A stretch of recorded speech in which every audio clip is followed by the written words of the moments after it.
like a RV, hugging the curves on that body. She bring the heat like wasabi.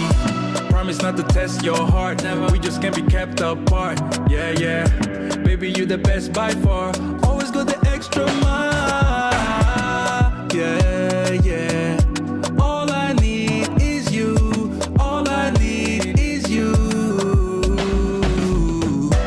Ewe muleji, you right next to me. Moji mule na vanemia ila. Vanemia ila. Ewe muleji, mami venaki. Moji mule na vanemia ila. Vanemia ila. Loving your vibe, girl. That energy got me going. It's my baby. That thing so vibrant. Keys to your heart, baby girl. Ewe muleji, you right next to me. Moji mule na vanemia ila. Vanemia ila. Ewe muleji, mami venaki. Moji mule na vanemia ila. Vanemia ila.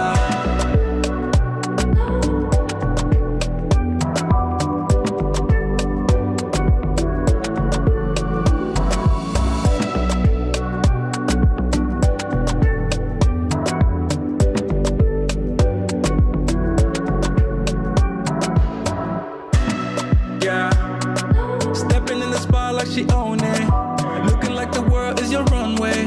She can set it off like a gunplay. Oh my, yeah. Talk of the city with that body. Always getting praised like it's Sunday. She said, baby, what you gonna do about it?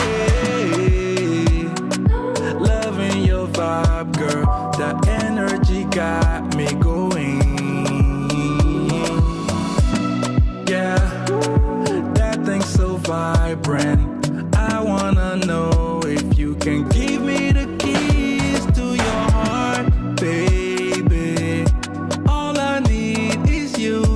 All I need is you. Ewe muleji, you right next to me. Moji mule na vanemia ila. Vanemia ila. Ewe muleji, mami venaki. Moji mule na vanemia ila. Vanemia ila. She said she need me like heartbeats. Drive me the bed like a RV. Hugging the curves on that body. She bring the heat like wasabi. Promise not to test your heart, we just can't be kept apart. Yeah, yeah, baby, you the best by far. Always go the extra mile. Yeah, yeah. All I need is you. All I need is you. Ewe muleji, you right next to me. Moji mule na vanemia ila. Vanemia ila. Ewe muleji, mami venaki. Moji mule na vanemia ila. Vanemia ila. Loving your vibe, girl. That energy got me going. It's my baby. That thing so vibrant. Keys to your heart, baby girl. Ewe muleji, you right next to me. Moji mule na vanemia ila. Vanemia ila. Ewe muleji, mami venaki. Moji mule na vanemia ila. Vanemia ila.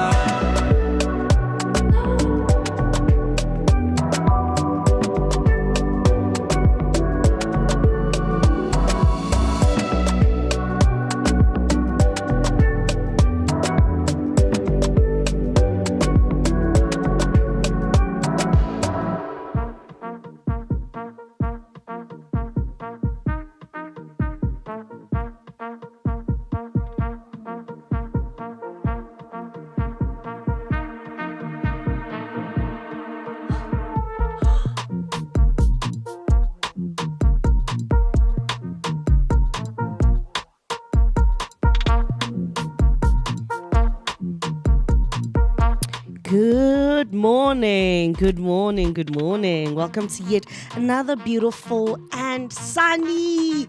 I am so happy that today it's sunny, man. Welcome to another beautiful and sunny Tuesday morning. Punalago Vooka Breakfast Show. And as you know, or if you do not know, I go by the name of Berry, also known as Miss Berry Plays. But to the darker the berry, the sweeter than Tontoni. And I'm planning you choose Moeketsi. Let us know, what are you choosing, or who are you choosing to spend this festive season with? Now, we know that not everybody is actually excited or looking forward to spending time with family. Instead, they'd rather spend it with their significant other, or maybe just sitting at home, or maybe with friends. So let us know, who exactly are you looking forward to spending the festive season with? Because if it was up to me, I'd probably be stuck on an island all by myself, because it's amazing sometimes just to have your quiet time. Be by yourself when nobody's there and there's less crowd, less noise. Sometimes even the family is not there. So please do hit us up or send us a comment on our YouTube comment section, or you can just feel free to send us a text, a voice note, or even a call on 0604933226. That's 0604933226. And I hope that we will definitely be getting a call, a text, a voice note from our beautiful people, Konala and Vooka Breakfast Show, and they are known as the Vooka Nation. And we hope that the Vooka Nation is also doing okay. But guys, where are the morning pictures? You guys stop sending the sunrise pictures where we basically get a view of how your morning looks, or maybe a sunset picture, well, the following day actually, sending us a view of how your sunset looked. Please make sure that you keep on sending those pictures, because we'd definitely love to know how your sunset or your sunrise is actually looking up. But we always give you the best of the best with the most energy in the West, making sure that you get well informed, and you also know some destinations that you probably want to go and visit. And for today, on our picture of the day, we'll be talking about Melrose Arc. Now, for me, I actually got to know Melrose Arc when I started doing promotions, because I used to pass there. And it's a pretty beautiful place, because like Melrose Arc is a vibrant mixed use precinct in Johannesburg, known for its cosmopolitan energy and stylish urban design. It blends luxury living, high-end shopping, and diverse dining with modern offices and hotels, creating a hub where people can live, work, and play seamlessly. With over 100 local and international retail brands, trendy cafes, and more than 20 restaurants offering everything from sushi to steak. It's a hotspot for both leisure and business. Renowned for its world-class safety and green innovation, Melrose Arc stands out as one of Joburg's most dynamic lifestyle destinations. Now, I don't want to lie. I know that you guys would definitely like to visit Melrose Arc, because it's beautiful. The air in there, like, you literally get to feel the breeze hitting your face.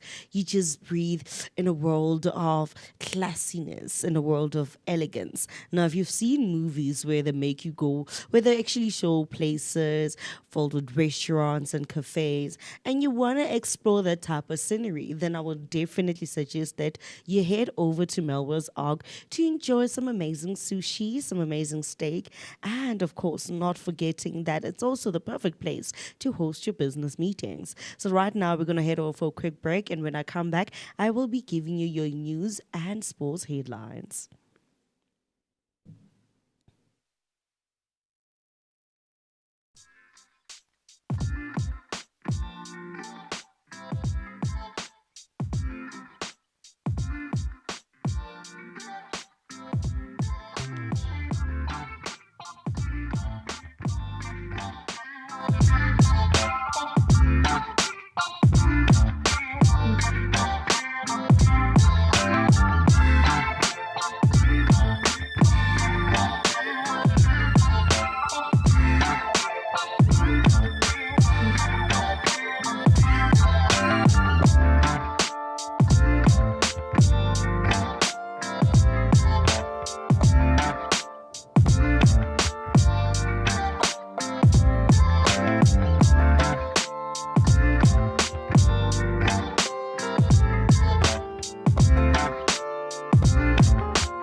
Welcome back, Vooka Nation. I hope you guys are doing okay. And then right now we're going to head over to the news headlines. And on our first news headline, ANC kicks off its National General Council in Boksburg.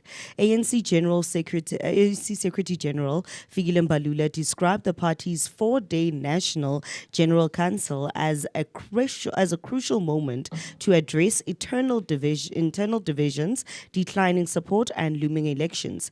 He urged delegates to prioritize organizational renewal over leadership battles and reaffirmed President Ramaphosa's position.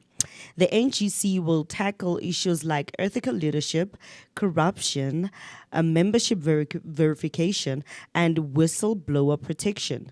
Mbalula emphasized the need to restore discipline and credibility as the ANC faces voter fatigue, coalition instability, and governance challenges. The conference aims to translate the party's renewal into concrete action and prepare a compelling strategy for upcoming elections. Now, heading over to your second news headlines. Tragic N12 crash. 7 lives lost as vehicle veers into oncoming traffic. 7 people died on a crash on the N12 between Ogis and Emalahleni on Monday morning, when a sedan and a Nissan LDV collided after one vehicle allegedly veered into oncoming traffic. All occupants, 5 from the sedan and 2 from the LDV, were killed at the scene. Authorities suspect high speed and reckless driving may have contributed. An investigation is underway by police and traffic authorities. Mpumalanga MEC Jackie Messi urged motorists to drive cautiously and follow the road rules to prevent further tragedies. Now, heading over to your third news headlines. Justice Minister Mkabayi faces backlash after blaming media for Madlanga Commission witness killing. Justice Minister Mamoloko Mkabayi faced backlash after suggesting the live broadcast of the Madlanga Commission testimony may have led to the murder of whistleblower Marius van der Merwe. Critics argued that the real issue is lack of witness protection, not media transparency. Mkabayi proposed ending public broadcast to protect witnesses, sparking criticism from figures like Michael Beaumont and Raditlabi, who called her comments misguided. Van der Merwe, known as Witness D, was killed shortly after testifying. Mkabayi defended his stance, citing the need to reassess procedures to prevent further whistleblower deaths. Now, also heading over to your sports news headlines. On the first headline, Real coach Alessandro looking for team to bounce back against Man City. Real Madrid faced Manchester City in the Champions League amid injury woes and pressure on coach Xabi Alonso following a 2-0 home loss to Celta Vigo. The defeat ended their perfect home record and left them 4 points behind Barcelona. Alonso, under scrutiny for tactics and player relations, urged his team to move on quickly. Key players like Eder Milito, David Alba, and Danny are injured, though Jude Bellingham is expected to play despite criticism. Alonso remains optimistic, emphasizing unity and determination to bounce back. Now, heading over to your second sports headline. Salah is destroying his legacy, says Rooney. Mohamed Salah claimed he felt thrown under the bus by Liverpool and said his relationship with manager Arne Slot had broken down. Wayne Rooney criticized Salah's comments, urging Slot to assist authority by executing him from upcoming matches and suggesting Salah should resolve the issue or leave the club. Rooney called Salah's remarks disrespectful and warned they could damage his legacy. Liverpool, currently ninth in the league, have struggled this season, and with Salah scoring 4 goals in 13 appearances, despite signing a contract in April, his future at the club is now uncertain. Now, heading over to your third sports headline. Impevisa hails brilliant Blitzblocker composure following the Cape Town title defense. The Blitzblocker defended their Cape Town Sevens title with a thrilling 21-19 win over Argentina, becoming the first men's team to do so. The final echoed the 2013 shutdown between the same teams. Captain Sullivan Davids praised the team's focus and Cape Town's crowd's energy. The victory marked a comeback after finishing fifth in Dubai with 267 tries scored and over 68,000 fans attending. The weekend was a celebration of Sevens rugby. South Africa, New Zealand, and Fiji now share the top spot in the HSBC Sevens standing with 32 points each. Now we're going to head over for a quick break and then come back to talk more about the amazing news that we have, and not forgetting the fact that the Blitzblocker made sure that they defended their champion. So please don't move, don't you guys, because we are coming back right now.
time to be alive. What a time to be alive. What a time to be alive.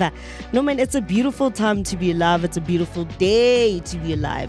It's nice and sunny out there. And when you take a look at things, I'm actually looking at the days and I'm like, they are so gone. They are literally gone. I mean, like today we are celebrating the 243rd day into the year.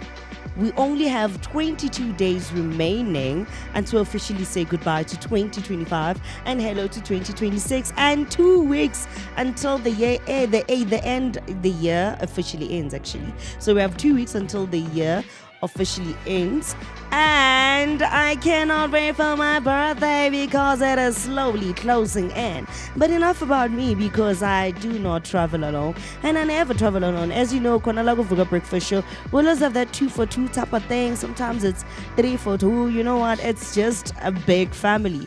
But right now, I'm going to introduce my co-host, the guy with the most. And today it's church.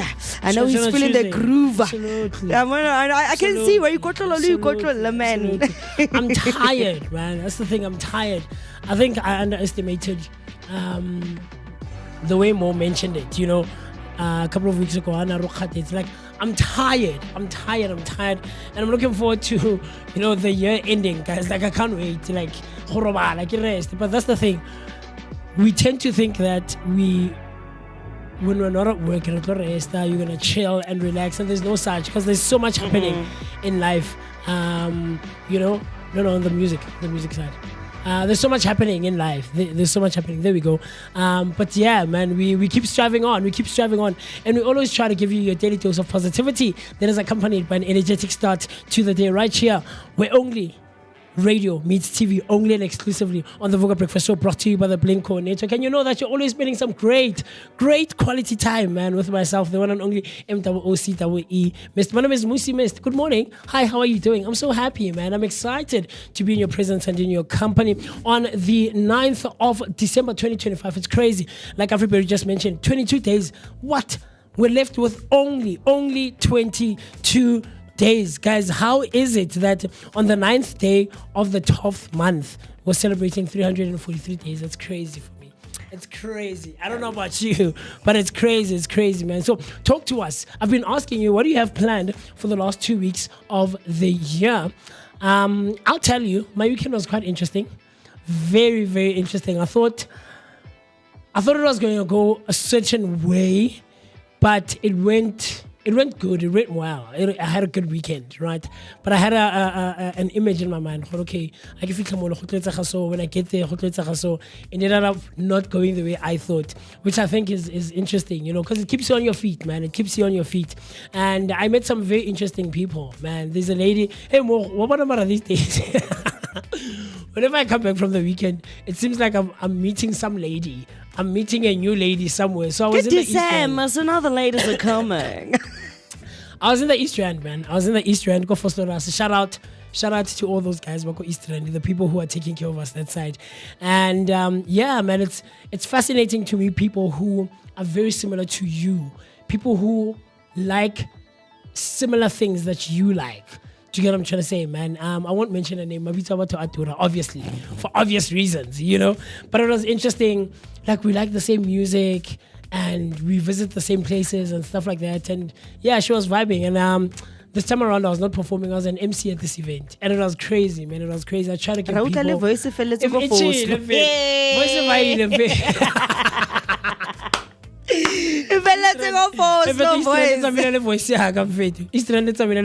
So shout out to her, man, and shout out to Jazz Monk. It was Jazz Monk's event this past Sunday evening, a night with Jazz Monk. It was all things jazz. Skimte Voce, Matunosa, the Majesties, Matitakaranje. It was a crazy weekend, man. But it's always uplifting. And it's warm when you're around people who are in the same space as you are, people who understand, man. So it's crazy that I always tell Mo, I'm excited whenever we have the broadcasters come through, someone who's in radio, someone who's in presenting.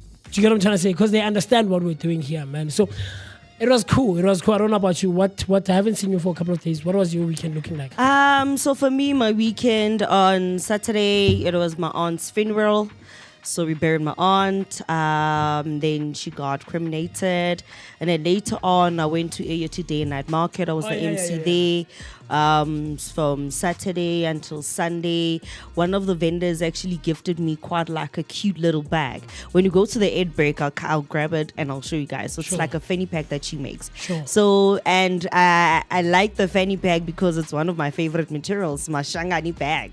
So she basically used that, and to make it last longer and to make it more durable, she basically sewed in a banner inside. Okay. So she upscales. Oh, okay, that's cool. Yeah, so most of the materials or the products or the bags themselves are used from basically things that people throw away. Like there's even like spatch,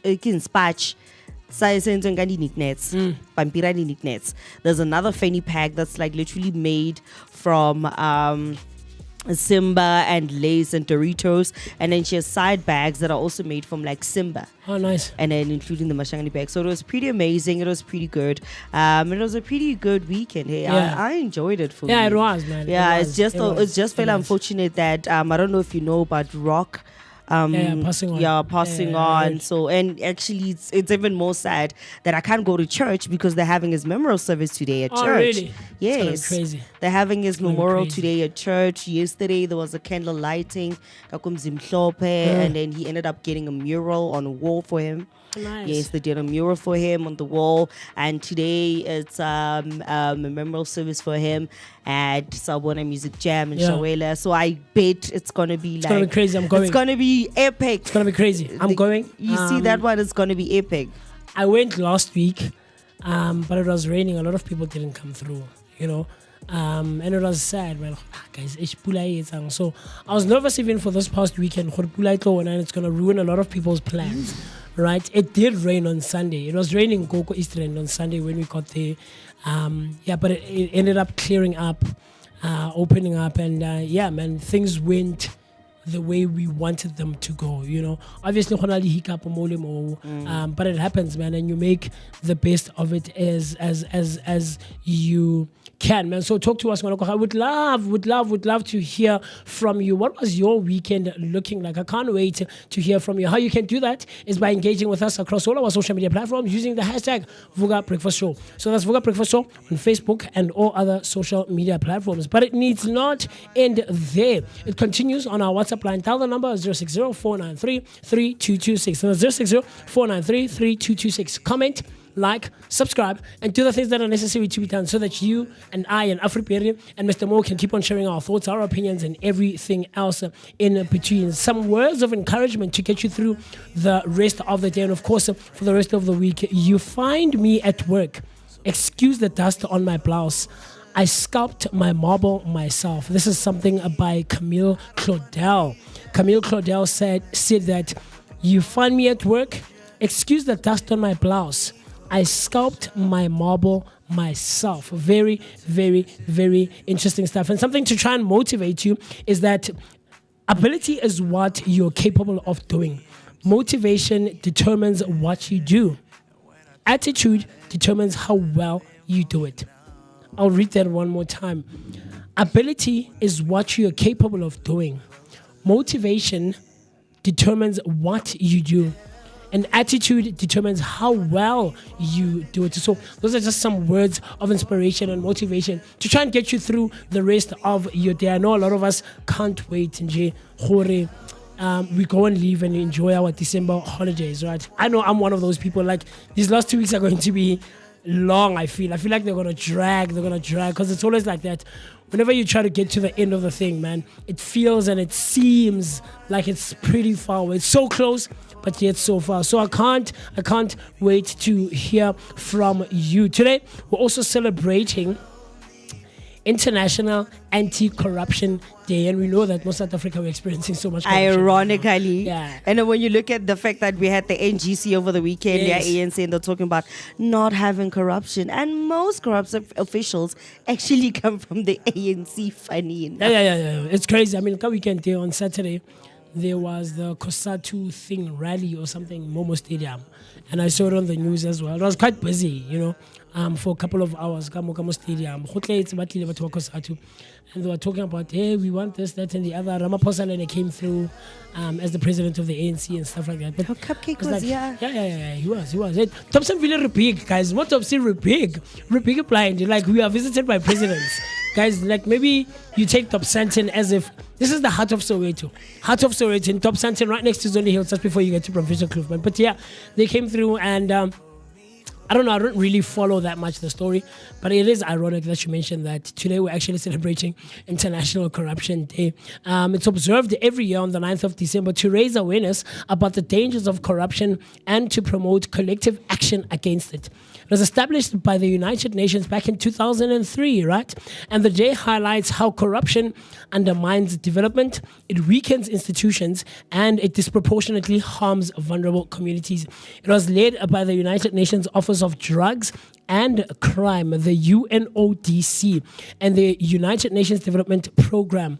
The campaigns emphasize youth, women, and civil society as key drivers of integrity, encouraging governments, businesses, and citizens worldwide to unite against corruption and build fairer and more transparent societies. I think it's a serious conversation of corruption, man. And we know that we always talk about it, and it's as if because that's where we're at as a society. That's where we're at as a people, as individuals in the world, right? Renka for granted, man. Which is wrong. It's a really skewed mindset, in my opinion, if you ask me, man. Like, don't do it. Like, especially when you're working in public offices and government offices, roles and responsibilities that are put there to serve the people. I think for the past couple of months, especially when the Madlanga Commission started, I mentioned that people who are in public offices or people who are in roles of leadership and roles that are meant to be serving people forget that the job and the title that you hold is there to serve people. You're not there to be served as much to who works in local government, for instance. Do you get what I'm trying to say? Which is like, it baffles me, honestly speaking. It baffles me. How do we think like that? You work go Ward Mangmang, Ward 47. You work go Ward 48, Ward 52. You're in a public governance office, and you think that people should be serving you like kanjani. It really doesn't make sense for me, and it baffles me, man. For me, if you want to be served, then make sure that you get yourself a mansion and your own hard-earned money. Yeah. To actually get the service that you want, because when you go work for the public, the whole point or the aim itself is to make sure that you support the public and you make sure that the public is grown and everybody gets jobs and that the infrastructures are safe for public use. So for me, I feel like if you're not there to do it, then what exactly is the point of you actually even being in public? Yeah. Look at the different things that we actually go through, man. We need change. We don't need this whole corruption, because when you go back and talk about the whole Tembisa hospital debacle, a lot of people came out and said my wife could have survived. Yeah, had it not been for this. Yeah. We waited for an ambulance, but you ate the money and my daughter died at home. Yeah.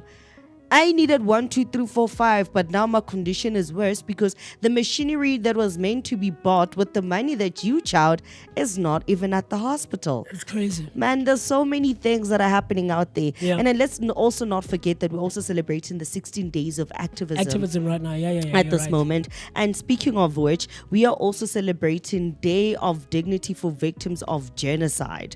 Now, the Day of Dignity for Victims of Genocide is observed annually on the 9th of December, and this day honors those who suffered and perished in genocides while reinforcing the global commitment to prevent such atrocities. Established by the United Nations in 2015, it coincides with the anniversary of the 1948 Genocide Convention, reminding states of their responsibility to protect populations and hold perpetrators accountable. The day serves as a commemoration, remembering tragedies like the Holocaust, Rwanda, and Rwanda, and as a call to action, urging education, vigilance, and international cooperation to ensure never again becomes reality. And no, in South Africa, we do not have genocide. We do. But I'm talking about that other genocide that's publicly out there. But unfortunately, the only genocide we have is a problem that has been around for the longest time. And we generally do hope that before the end of this year, change when it comes to GBV is going to be loud and clear, because the world has seen that in South Africa, we are suffering. Women and children are practically being slaughtered almost each and every single second, a minute, an hour. So this needs to stop, because it's by far the biggest genocide that South Africa is facing. It's crazy. It's crazy, man. It's crazy. So talk to us. It is a Tuesday morning, and the time right about now is 52 minutes after the hour, 7 o'clock. That's just 8 minutes before we hit the hour, 8 o'clock on a Tuesday morning, the 9th of December. Who do you choose today? Choose Moeketsi, and I want to hear from you, man. Who do you choose? I choose me. Why choose other people, guys? Why are you choosing yourselves? It's because no, it's not that. It's because half the time I always choose them, and sometimes I just literally need to focus on me. Yeah. There's so many things that I need that I have put aside on the side to make sure that my family gets whatever they need before I get my needs attended to. No, you don't have to choose your family. You can choose someone else. Lastly, you were saying that there's someone who's celebrating their birthday and can you not choose them? I never. You don't want to choose the person I will choose. No. Speaking of which, the person I would rather choose right now at this moment is my BFF, who celebrated her 31st on Saturday. Okay, that's and cool. then on the 2nd of December, it was my grandfather's birthday. Okay. So those are the people that I'll choose. I know that tomorrow it's my aunt's birthday, Wako Northwest in Aniki. Okay. And then come the 24th, it's my cousin. So basically, I'm choosing the December babies in my family. Okay, man. that's cool. Because for us, we don't get celebrated a lot in the family, because people initially think that get festive, apaya fair, like a birthday present. I don't know, December. Last week was the last week for people to be celebrating their birthdays. I never. You can't be celebrating your birthday. Who still has a birthday now? Miss Q Rams on a birthday. I know. Miss Q, I know. December. I know that you feel me, girl. You are late. Last week was the last week, guys, for birthdays. No, every day is every day, Baba. Yeah, trying to make sure how long clap you make sure it's December. In fact, had we not been coming to work, I probably wouldn't have come back yesterday, from Foster House, because every day is every day. Also,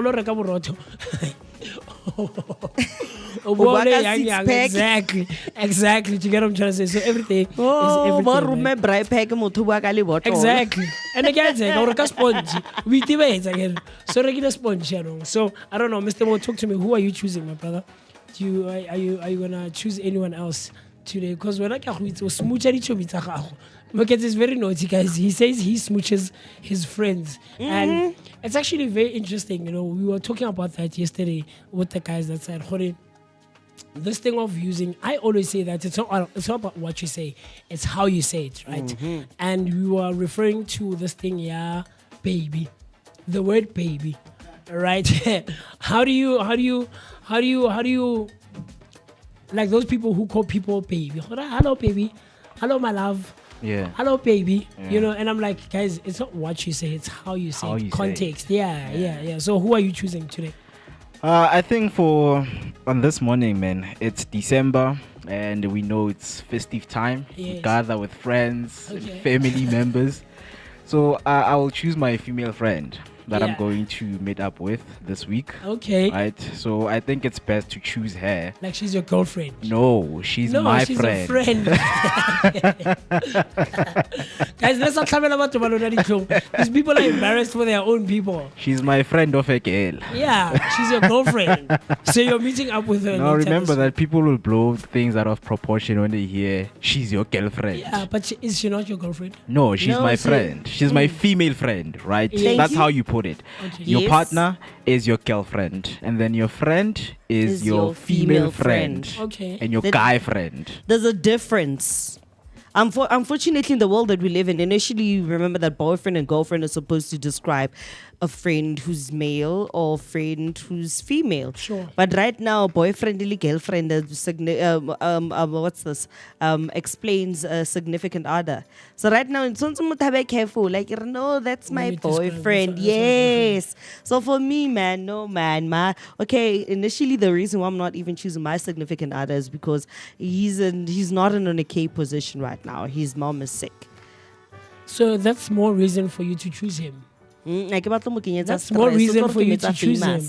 No, we don't know him. We never mentioned his name and stuff like that. So Unfortunately, you guys actually know him, okay. but unaware. Hi, bo.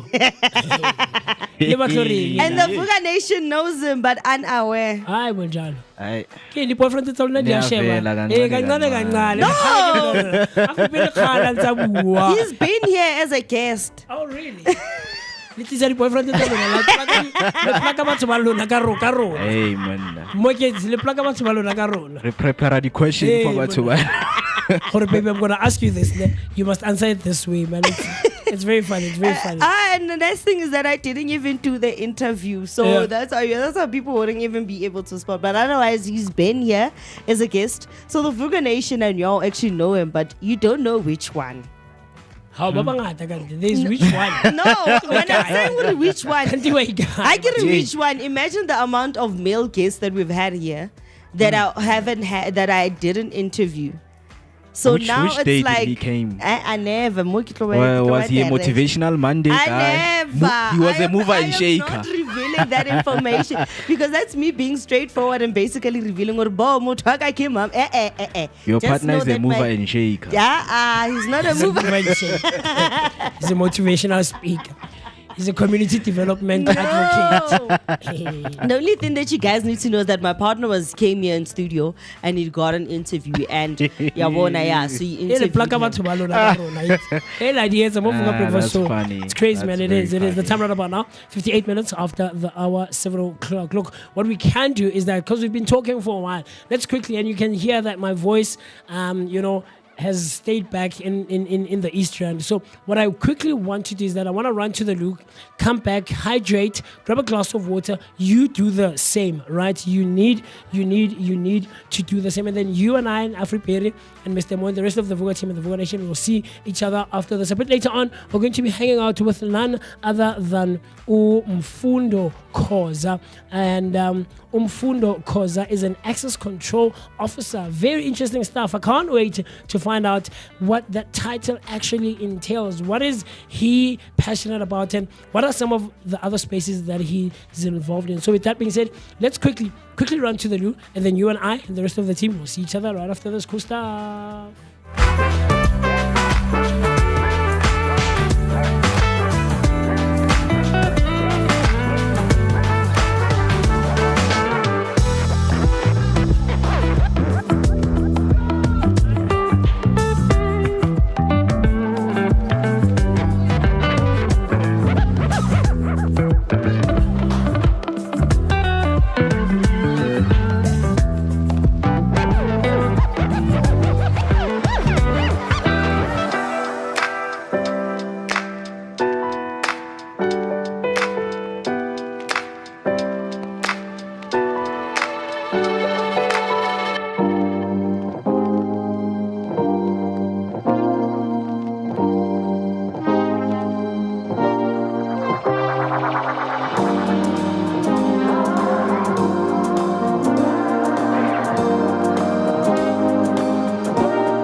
Now we're making sure that your days stay forever energetic and positive, serving you up some party fever type of time. You know, I feel like getting boogie down, you know, I body disco feeling. You see the go-go boots, the palazzo, the shinang,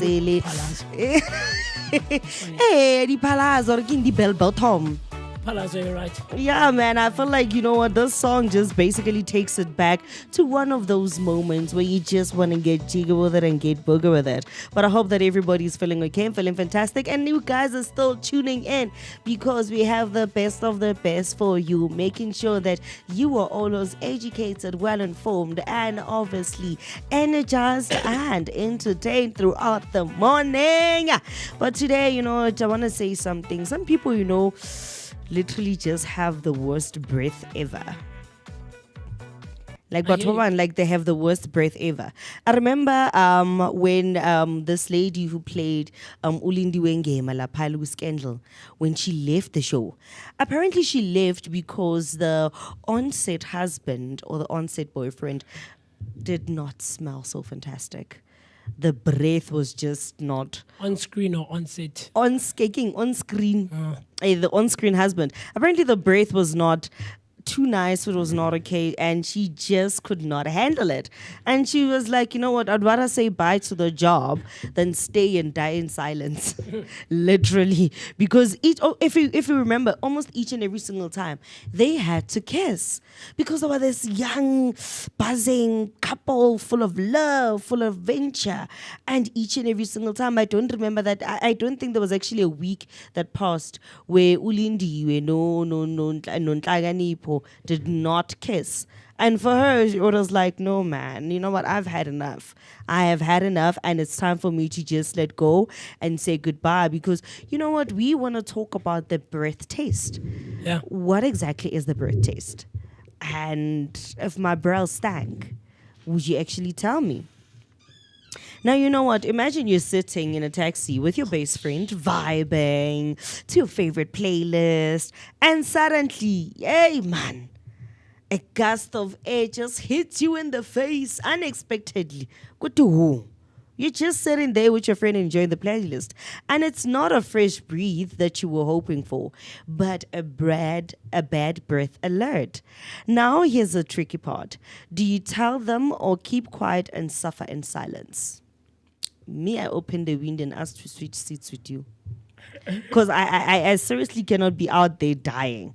I mean, like, I seriously can't. Because when it comes to South Africa, I mean, like, let's be honest. Hey, we've all been there. Someone close to us has had a little situation and was stuck wondering, do I speak up or risk hurting their feelings?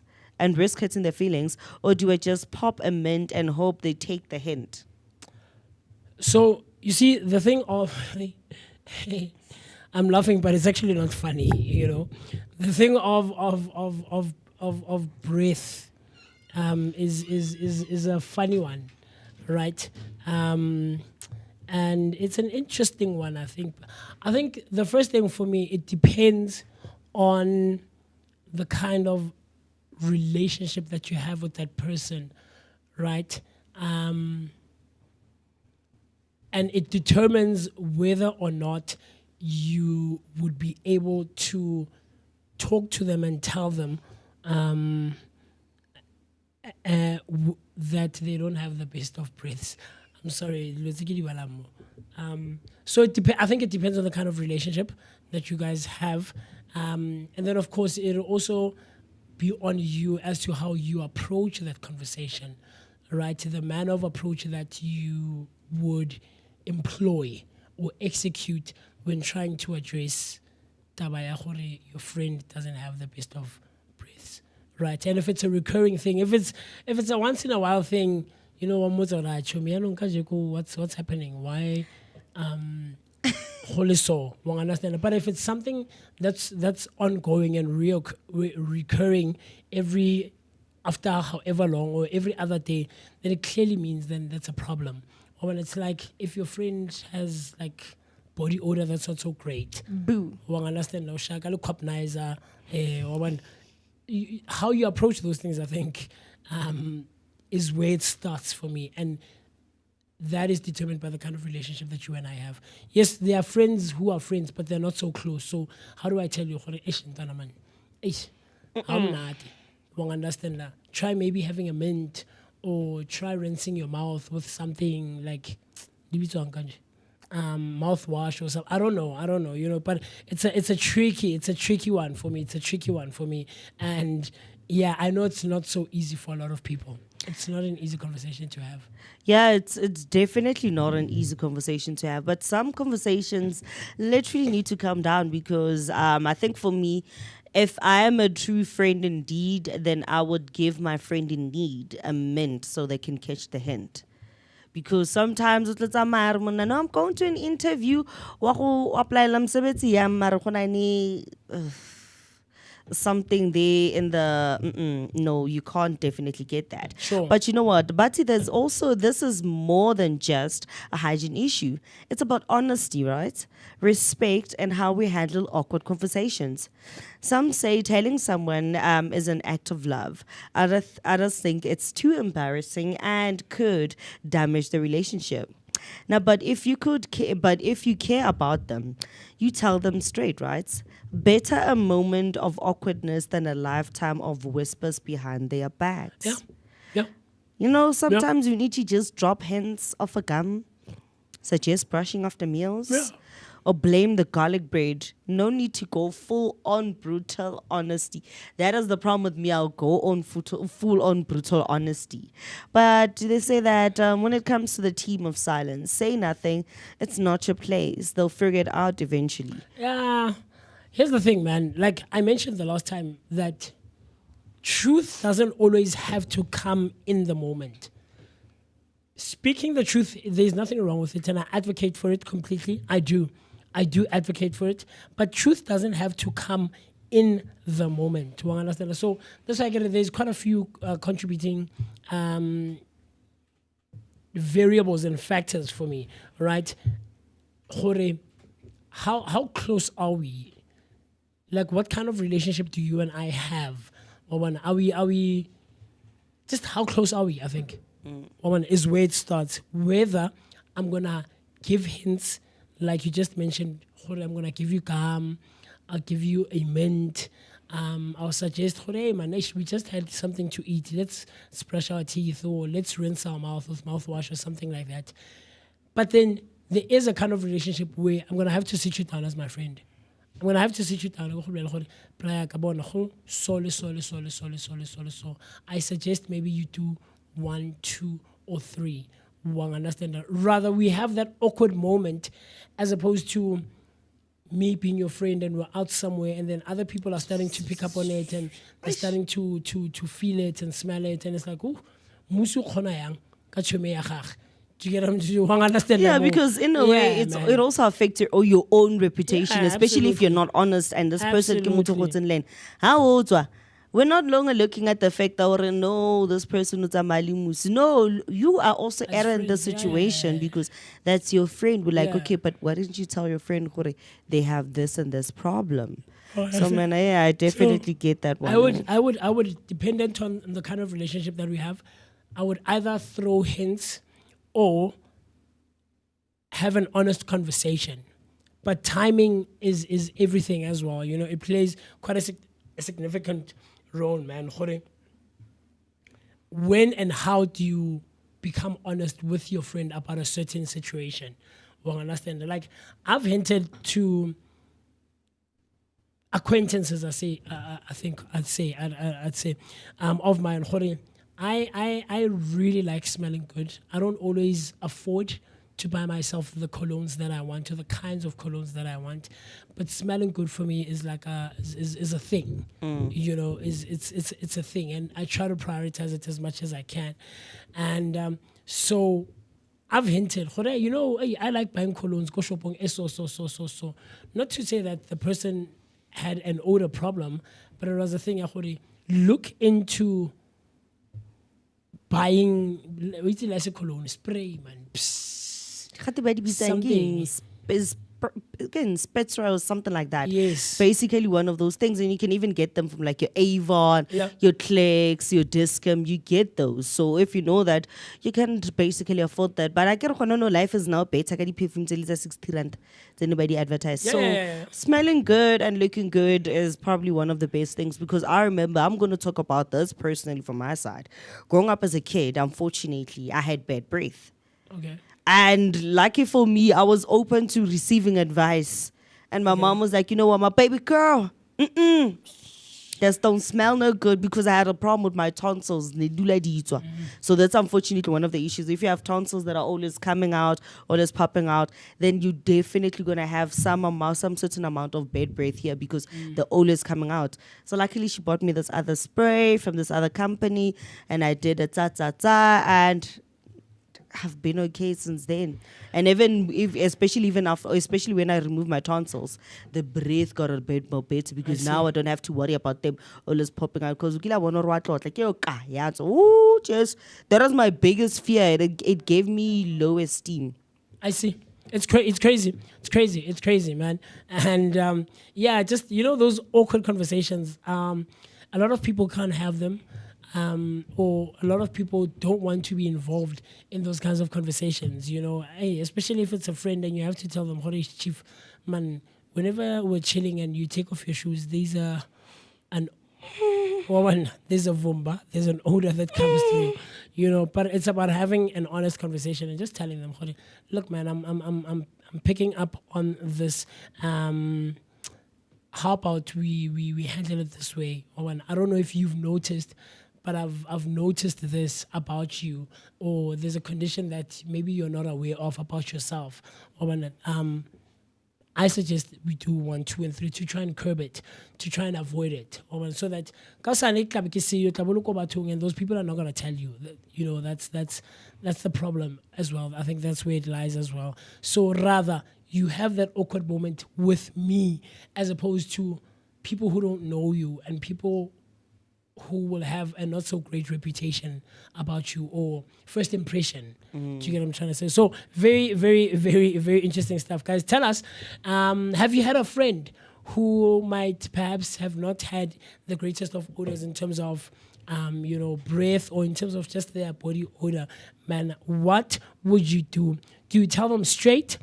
Or do you drop hints, or do you keep quiet? And if you've been in this situation, how did you handle it? Either as someone who has to tell the next person that you are noticing something about their breath, or you've been the one, or shapamba tunje, someone who has the not so greatest of breath. I mean, it's the same thing with people who drink alcohol versus people who don't drink alcohol. When someone hugs you and they've had a couple of drinks, it's like, hey man, man, yo. You get what I'm trying to say? You know what? People don't actually even believe it, but believe it or not, even for me as a person who drink, especially if I didn't drink. Yes. And then you come in with that breath, I'm like, so. It's different. So I definitely understand that one. So let us know, man. What type of person are you? What type of friend are you? Do you tell them straight? Or maybe you just drop hints, or you keep quiet. And have you ever been in this type of situation, whether your breath smelled, or you were the one that actually had to tell someone? What was your manner of approach? You never know. Maybe we'll definitely use those hints that you used to tell your friend who to know, me, like, you know what, it's not going on, it's not okay right now, and it's not sanitary. So please let us know, what exactly do you do when such moments crop up? Definitely love to hear your comments and your comments, and also get your opinion on our comment section on the YouTube channel. And please also do feel free to send us a text on 0604933226. That's 0604933226. But right now, you know what, it's time for something that I love when it comes to the Vooka Breakfast Show. a place where everybody learns, a place where we all get educated about things that probably skipped us or things we definitely never knew about. And that is Today in History. And on a first Today in History, we're celebrating, we're talking about the 2019 Rock for the Rainforest benefit concert held at the Beacon Theater in New York City. Performers include Sting, Bruce Springsteen, James Taylor. They also have Ricky Martin and Her. The 2019 Rock for the Rainforest concert at New York's Beacon Theater marked the 30th anniversary of Sting's Rainforest Fund, bringing together an extraordinary lineup of global stars. Held on December the 19th, the benefit featured performances by Sting, Bruce Springsteen, James Taylor, and including Her and many others. And MJ Rodriguez even opening the night with a duet. The event blended iconic rock, pop, and soul acts into powerful celebration of music and activism, raising funds to protect rainforest and indigenous communities worldwide. Now moving on to the second one. In 1991, the second Billboard Music Awards, Michael Jackson, Billy Ray Cyrus, Boyz II Men, and U2 win. The second Billboard Music Awards took place on December the 9th in 1991 at Baker Hangar in Santa Monica, California, celebrating chart-topping artists across genres.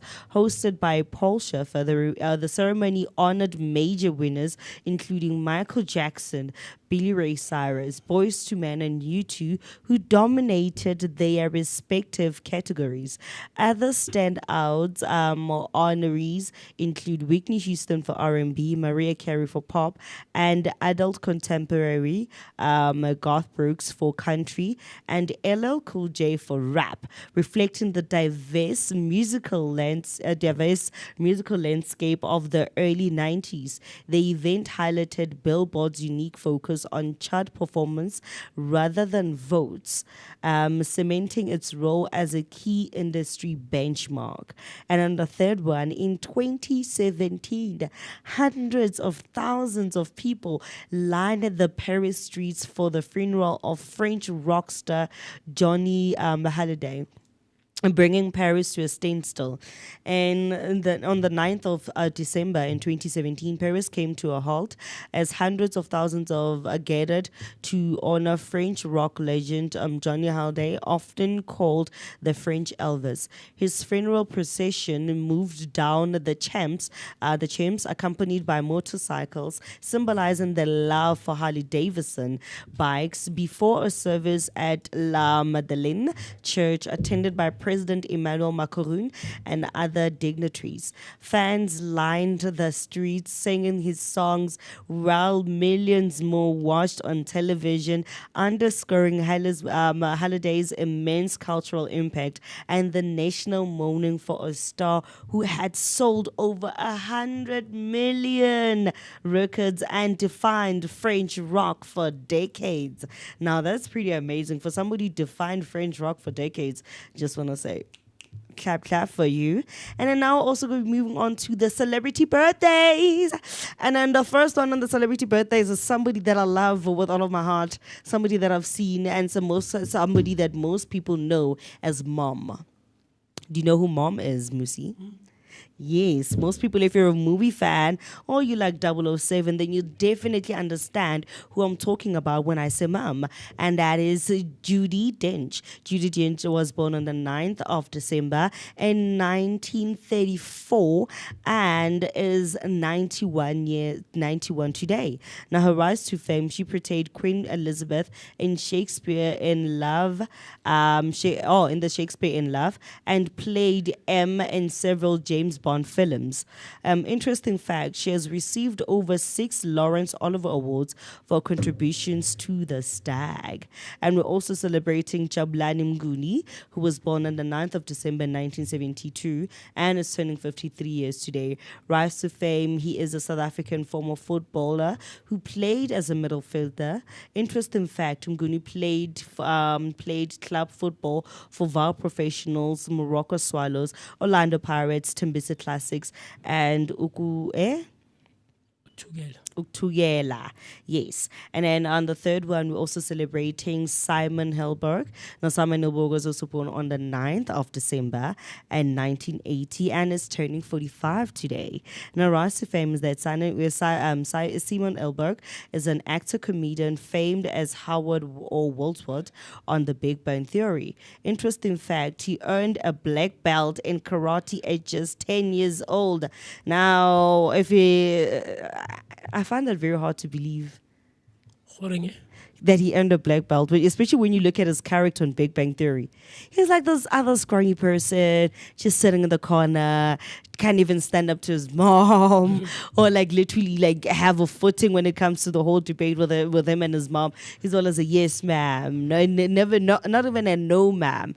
And then you find out that this person in real life actually won a black belt at the age of 10. Yeah. It's pretty interesting. There are a lot of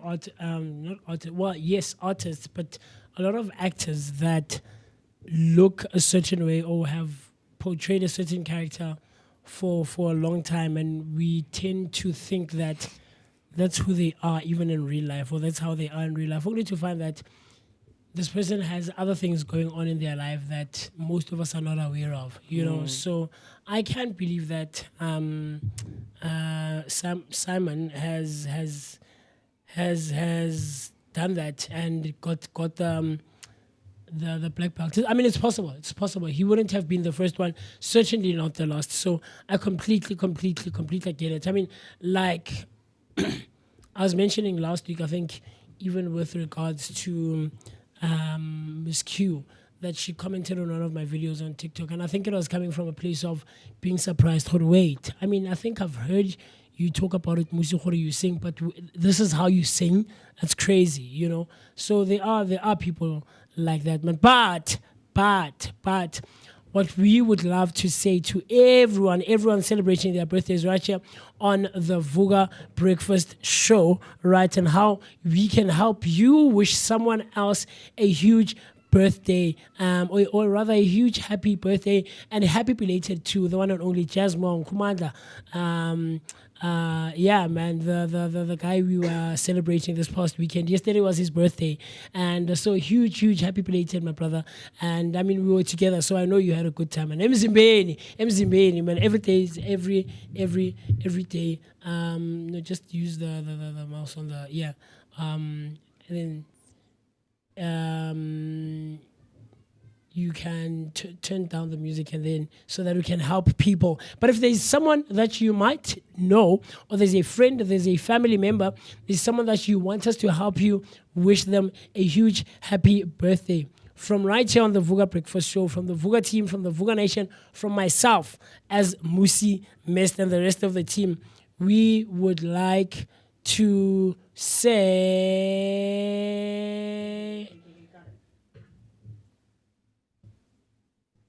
happy birthday!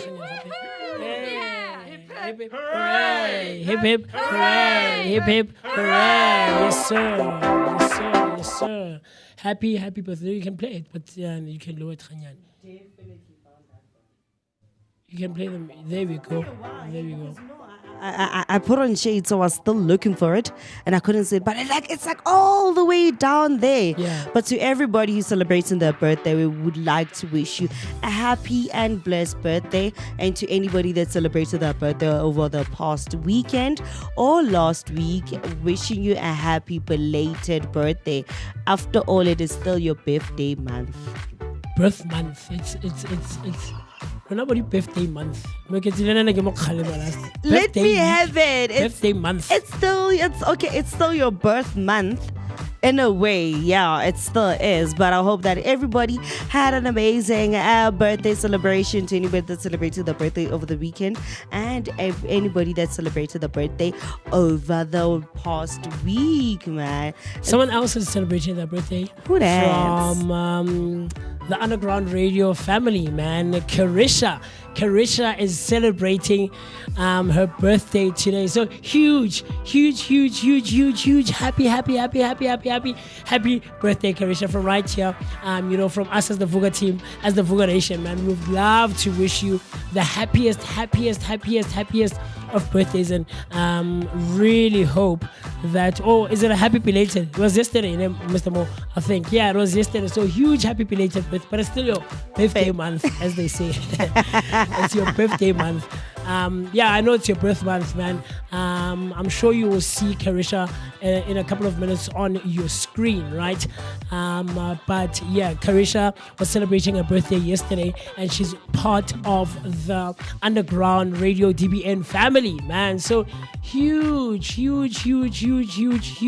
happy belated birthday. There we go. It's coming up on the screen right now. So huge belated birthday, Carisha. Seriously hope that it was an amazing one. I don't know about you guys in Durban, that side, how the weather was looking, but it was fairly okay on our side. So really hope that, you know, the day was filled with love, laughter, and all things amazing, man. You absolutely deserve it. Yes, ma'am. So with that being said, what the time right about now is exactly 30 minutes after the hour, 8 o'clock. We're at the bottom of the hour, and a bit later on, like I said, we're going to be hanging out with Umbuso Ross Khoza, and I can't wait to find out some of the spaces that he's involved in. But before we get to that, you and I have been talking for quite some time. So what we can do is that we quickly run to the loop. But I also want to catch you up on some of the comments that came through on our YouTube comment section, man, because people are hanging out with us right there. Some comments that have come through. The first one is from Miss Q Rams.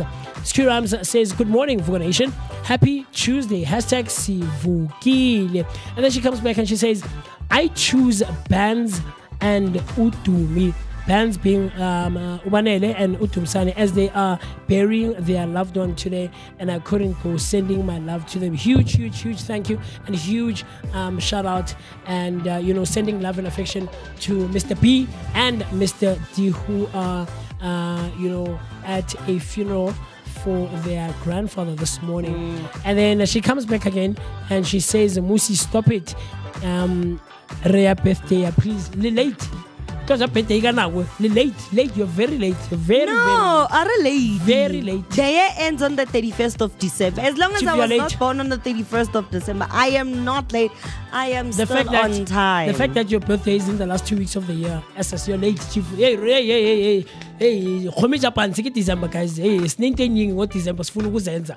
Khona no re tswa bodi East Rand ka se go ra go bodi sa bona mabane o tswa go di what market. Go late. Who still? What do you mean? I get late. Phela ke na ke tlile ka nako e right. Ka 13th check. December. Ka 13th check.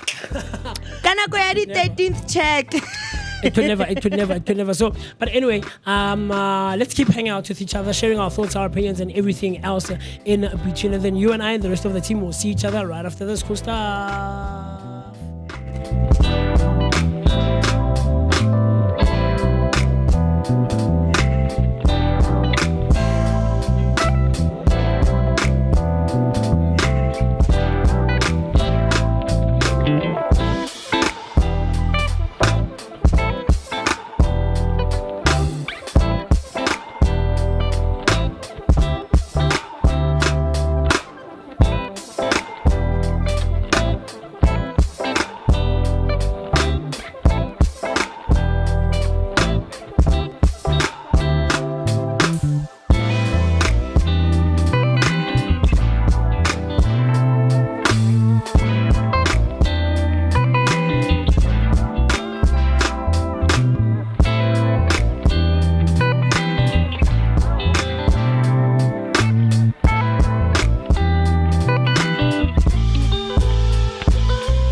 요즘 내 일기가 재미없어진 이유를 찾았어.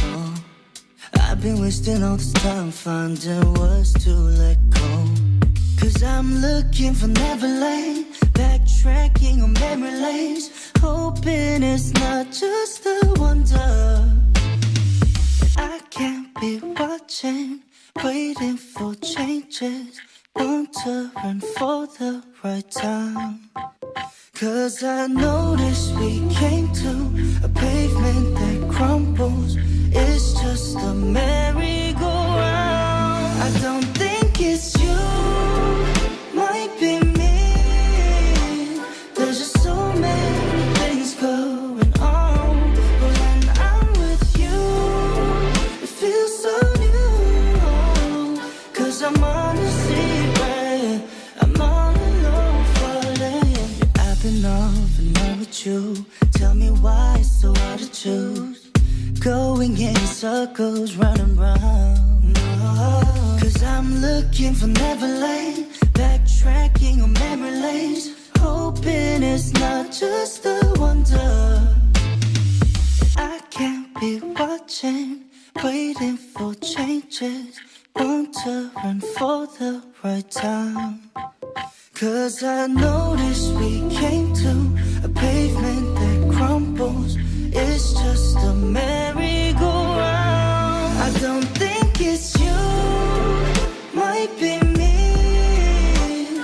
There's just so many things going on. But when I'm with you, it feels so new. Cause I'm on a secret, I'm all alone. I don't think it's you, might be me. There's just so many things going on. So many things with you. Yeah, yeah. It feels so new. Cause I'm on a secret, I'm all alone falling.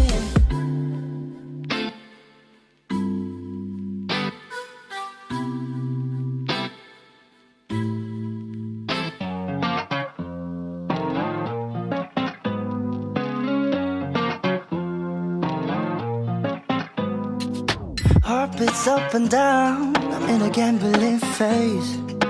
Going round and round, it's a trampoline stay. Oh, it's like I never run out of breath. And I don't care if we make a mess, it doesn't matter what's coming next. So can we just be bonafide? Girl, you got me waking up confused, lost in time.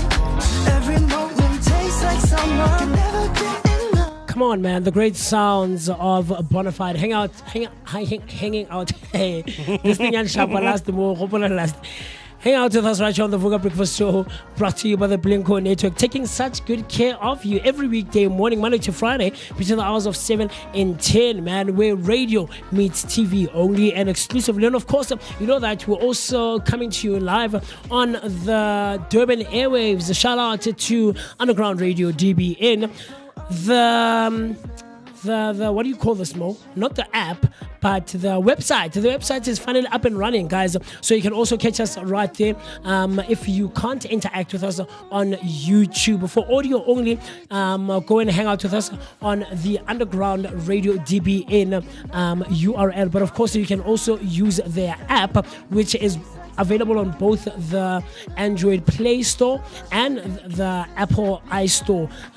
You can also download the Underground Radio DBN app so that we can hang out with each other and keep sharing our thoughts, our opinions, and everything else in between. The time right about now, 39 minutes after the hour, 8 o'clock. And we're still giving you your daily dose of positivity that is accompanied by an energetic start to the day. Spending some great quality time with myself, the one and only MOOCee Mist. My name is MooCee Mist, and I'm happy, man. I'm excited to be in your presence and in your company. It's a Tuesday, and we're asking the question: what or who are you choosing on this Tuesday? Choose Masketela, Ketom Tandayo. Talk to us. Dial the number 060-493-3226. So that's 060-493-3226, so that we can find out from you, man. But everybody is about birthday on their birthday month. Last 2 weeks of the year, and you're still having a birthday if you're late. Yes. Miss Q Rams, I know it's your birthday month as well, but late, guys. O wa re lesa, wa re tlogela, wa You guys are late. jaja. You guys are late. Karisha, No, you guys no, are late, no. man. No, Who's no, having no, a no, birthday no, now? no, no, Now no, in no. December. I'm kidding. So we would love to hear from you, man. Tell a friend to tag a friend that the Vooka Breakfast Show is live and kicking, and we're streaming and coming to you live from the heart of Soweto, Top Santon, right next to Zondi Hills, and this is just before you get to Brumfisher Kloof, man. And we're going to have a very, very, very, very interesting conversation. But before we get to that, on a day-to-day basis, you know that I try to give you, or at least we try to give you, words that are aimed at improving both yours and our vocabularies. And this morning is no exception whatsoever. And the word for today, on a Tuesday morning, the 9th of December, 2025, the word is panache. The word we're giving you this morning is panache. And you're asking yourself, MooCee, where do you get these words? Guys, I dig and I dig and I dig and I dig and I dig. And I try to give you these words, right? The word for today is panache. And how you spell this word is as follows. Panache. That's Panache. The word is panache. The word is a noun, right? And the definition and the meaning of this word is as follows. Distinctive and confident flair in style or action. Distinctive and confident flair in style or action. How you can use this word in a sentence is as follows. He delivered the performance with panache, bold, effortless, and unforgettable. He delivered the performance with panache, bold, effortless, and unforgettable. Similar words include flair, style, confidence. Similar words include flair, style, and confidence. The meaning or the definition of this word is distinctive and confident flair in style or action. Panache. How would you use it in a sentence? She walked on the runway with total panache. Clearly, it was meant for her. Hey, I like that. That's cool. That's cool. Nice one. Nice one. Mr. Mo, talk to me. Panache. How would you use it in a sentence? The word is panache. Or am I throwing you off? Yeah. I'm throwing you off. Okay, I'll come back to you.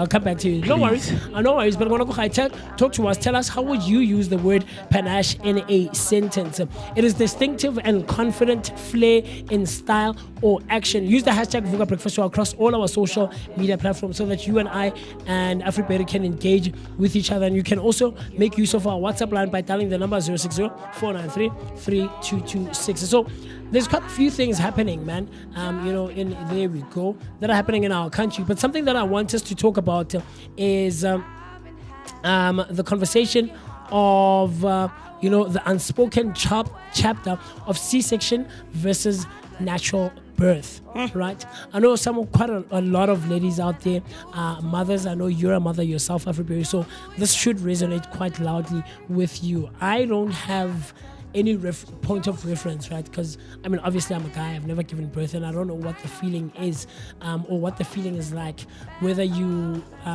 you give birth naturally or you give birth through C-section. And C-section is the cesarean section where they make an incision in the your They make abdomen, it, in like the area. lower part of your abdomen. Sure. And they actually changed how they do C-sections before, because before the cut used to be like in between, like leading up to your belly button. Sure. And right now they just made it out there so that the scar is visible, but not way too visible, because for most ladies it is pretty embarrassing, and it's not easy to get rid of a C-section scar compared to getting cut accidentally by a knife. Sure. Yeah, man, very crazy stuff. So the thing is, we tend to focus so much on the moment of birth, but what about the weeks and the months, even the years that follow, right? Where after the child has come and has been birthed, right? For mothers, the journey doesn't even end when the baby arrives. It's just at the beginning, and the pain or the path taken to birth can profoundly shape the recovery. So I don't know, man. I'm not a parent myself, so I don't have, like I mentioned, a point of reference. So I think you would be in a way better position to explain this one to me. And I think it's a conversation that we barely ever have, especially how it impacts you guys as mothers. You know, the obviously the journey you take when you are with child and you're pregnant, and the journey leading up to the birth, the birth of the baby. All right, because we're trying to dive into a topic that is often whispered about but rarely explored in depth. Like I just mentioned, the distinct after effects and recovery experiences for mothers who've had C-sections versus those who've given birth in a natural way. Vaginal births, it's not about which is better, but it's about understanding the unique challenges and triumphs of each postpartum journey. So talk to me, how does one even begin, trying to understand the difference between C-section versus a natural birth? For me, or for the experience that I've had, looking at my mom, she's had 2 C-sections with my 2 little brothers. And for her, it's not something that she loved because, the disadvantages of giving birth via C-section is that, come winter, you're always in pain. Because like stitches say it's feeling painful, and then that's like probably like the disadvantage of it, with the fact that when the weather changes, as when it's cold, you feel a lot of pain, especially at the back here where they actually inserted that very long needle. Epidural. I don't even want to be friends with that needle. Where they inserted that whole needle, and where they made the incision, you still feel the cut. Even if you gave birth to a kid via C-section like 3 years ago, it's still affecting you. It's not like when you give birth naturally. Because for me, I give birth naturally. I think for me, the only downside of it is the fact that the nurses here at Baragwanath Hospital did not give me like the injection that I was supposed to get to like ease down the pain. Epidural, yeah. So for that one, I literally gave birth naturally, like proper old school, without any pain medication. And then the difference with it is that, unlike having an incision on my lower abdomen, you sometimes get stitches. Because remember that when you give birth naturally, your vagina will actually stretches. Sure. So you sometimes get cuts as you are delivering, and now you have like the head coming out, then it's the shoulders, so you get cuts. And then for some ladies, you need to get either 3 stitches, 5 stitches, depending on how the cut was. Sometimes the vagina literally gets ripped from doing all of that. But it's things that most people are not interested in, especially most guys. Like, I think for me, if a guy were to actually be in the room and actually see the gruesome pain that a person goes through when giving birth or bringing life into this world, then they would understand why sometimes the healing process takes time. I recently met a guy over the weekend who has a lady that's pregnant. I even told him, like, you know what, one thing right now, because you're a father-to-be and your woman is expecting, most guys don't know how to be caring. As soon as the woman gives birth, you automatically think that everything goes back. No, there's a healing process after that. Remember that I have had menstrual blood that has been basically backing up in my body for the past 9 months. So now I'm going to go into my menstrual cycle for a much more longer period. And I'm going to have leaks. Right? And then number 2 is that sometimes for some women, after giving birth, they have like a weak bladder. And then you may take it as like, it's because now your body is starting to slowly and gradually going back to what it was before you were pregnant and before you even gave birth. And then when it comes to the healing, like it takes time, the emotional toll of it. Hence, you have some mothers, when after giving birth, you find that they neglect the child. Not because they don't care about the child or they're not happy that they had a child, but it's because now they are suffering postpartum.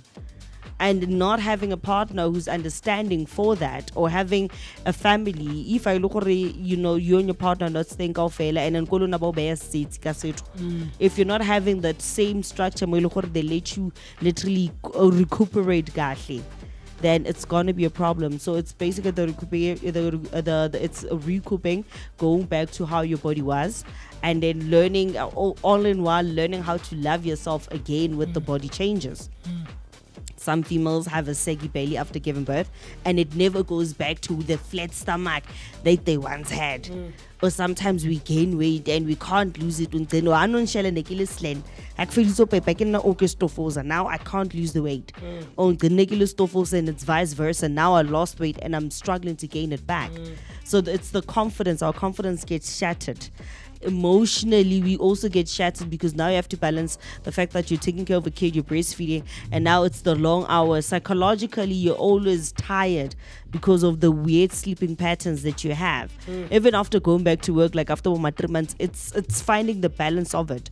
You can literally look after a kid for 3 months, then go to work. But now you need to find the balance between now waking up for work and no longer waking up at 2 a.m., sleeping for 1 hour, then waking up at 4, all of that stuff. So it's a lot, man. It's really a lot. I can imagine. I can only imagine. I mean, that's I say I don't really have a point of reference, because I've never experienced the process of being pregnant and giving birth, and how it affects one even after the baby has arrived. So it's very, very, very crazy stuff, and I look forward to the engagement and some of the thoughts and opinions that other women have out there in terms of their own personal journeys and how they handled it and how they navigate they navigated the journey of motherhood, basically. Because there are quite a few things that contribute here and are factors in a conversation like this one, man, or on a journey like this one, right?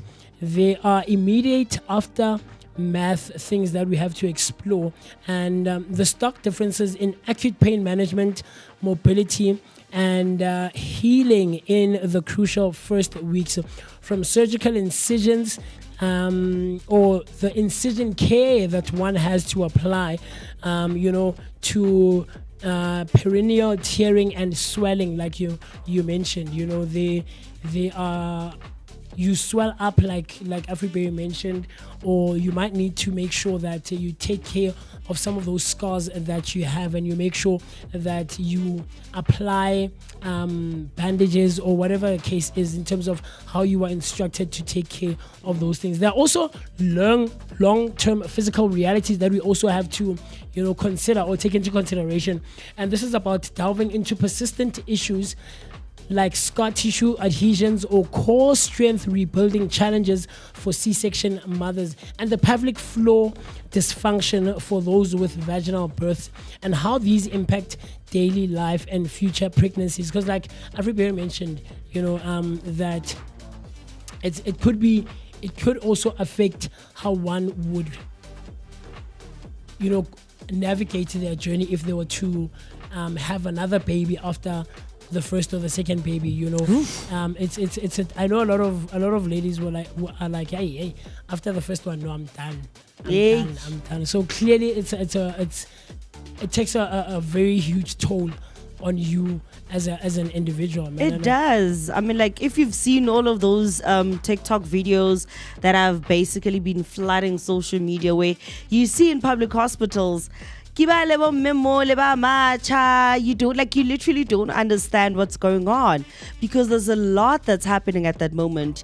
You're sewing through the pain. I remember mine when I was about to give birth. I turned into like a whole Mfundo in the maternity ward. Are you talking about those videos where those ladies are stretching and they're dancing and things of that nature? It's crazy, man. I am literally talking about those videos where they are stretching and dancing, because I can't know now that when they're stretching and dancing, it's basically the nurses or the doctors preparing them to basically almost like open the vaginal wall, because in order for you to deliver naturally, think you need to, if I'm correct, 10 centimeters. No. You never went into what? Oh, you didn't switch on your mic. Oh, it is. It's on. Oh. Oh, there we go. I've never experienced labor. I don't know what being in labor feels like. So how did you give birth? I had an optional C-section. Oh, I see. My case was different. I was tired. It was hot. It was February. And it was past 42 weeks. I went to my gynae. I was like, hi, sir. I can't do this anymore. So he was like, come back tomorrow morning, 5 a.m. We'll be good to go. Sure. I gave birth at 8:39 on a Saturday morning by a C-section.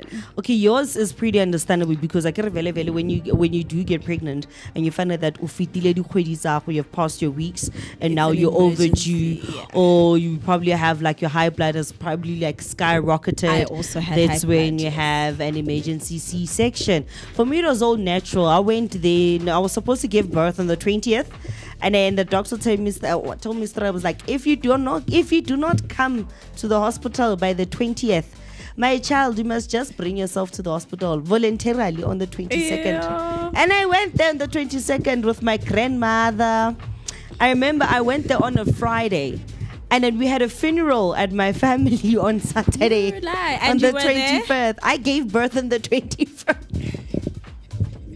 I gave birth on the day of the funeral. My other grandmother who lives here in Dobsonville had passed away.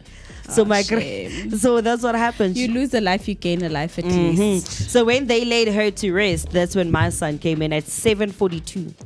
But you know what my biggest regret is? I had already made up my mind to say I want to do this via C-section, right? And then there was a time I was admitted, I think a month before I gave birth. There was a specific nurse, Shem. She was like, mother, you know when you get those nurses that are like your mother? She's like, my child, you do not want to give birth via C-section because of the repercussions of giving birth via C-section. She was like, once you give birth via C-section, you are as good as, not in a derogatory way, but she was like, you are as good as a second-hand vehicle because of your waist. And me, I never listened to her as like, hi, this woman. Then I changed my mind. I told my guy, I'm like, okay, we'll give natural birth a try, right? So people give you remedies on TikTok. Eat dates, pineapple, drink okra water, drink peppermint tea and all of that. So I was doing all of that. Cranberry, peppermint tea and all of those things. Wayala.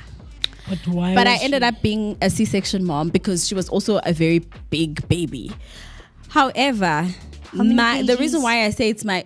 How many kgs? She was 4 kg. Ooh, bigger 4 than mine. Mine was 3.5, child. She was 4 kgs. And you know the 2 finger story, right? When they did the 2 fingers, they were like, nah, C-section. But the reason why I say my biggest regret was giving birth via C-section, I was actually doing laundry this week.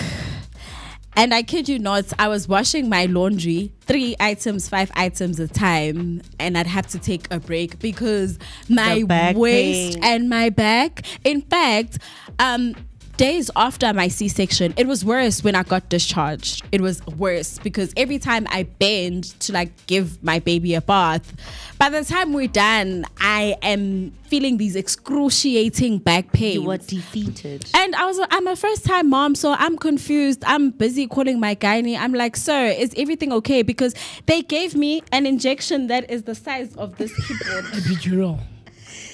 The epidural. It was an epidural, but my It's gynae different. said The it thing wasn't is epidural. He said it's another new, but it's a form of epidural. Okay. Right up my spine. And luckily for me, they were like, what song do you want us to play for you? I was like, Beyonce, Love on Top. And I was just like this, right up my spine. I kid you not, it's the size, where's the camera? It's the size of this keyboard.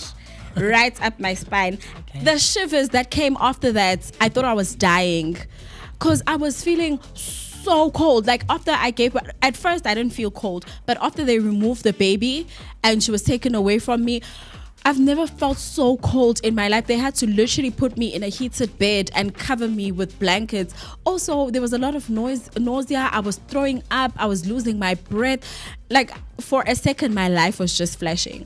But that's besides the point. The main thing is, if you do have a choice to choose, like how I had a choice to choose, Go please natural. opt for natural, because Go natural. life after C-section, I'm only 29. I had my first child at 28, but my back is that of a 50-year-old, if not a 60-year-old. Like, I can't bend for long. I can't stand for long.